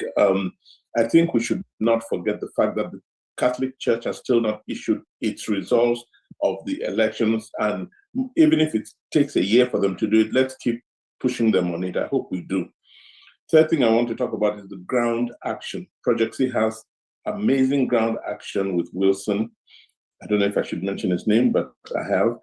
We have great ground action. We want to find out more about that and support it. Our ground, I think it's the one thing, if we need support for, you know, financial support, I've never known how to ask for money. I should, you know, or I get blamed for not knowing how to ask for money. But if there's one thing we need money for, it is that ground action. And a lot is happening there. We'll maybe expand as best we can next week. I want to say that we will continue this discussion next week. Thanks to everybody. I was just so pleased to have Achille here, have Chris, have Ben, have Rebecca, have, you know, Mimi, of course, you know, Armelle, Jean-Bruno, whom I know, you know, usually doesn't have a lot of time. There were some other people we didn't mention who could have also contributed to this. I know Michelle Ndoki was here. I know Judith Muta was here. Thank you all for coming. And next week we will hopefully get even more. Geraldine, so you were here. Dr. Wami was here. Dr. Chienku was here. Onganana and so on. Baudelaire, merci beaucoup. Ate Taku, you were here. Angeline Do, Samnik, Vivienne Ayafo. Thank you all. And hopefully next week we'll see more of you. But we'll continue this discussion next week and have it even more intense, bringing some very interesting people too. And so have a good week. Thank you. Excellent.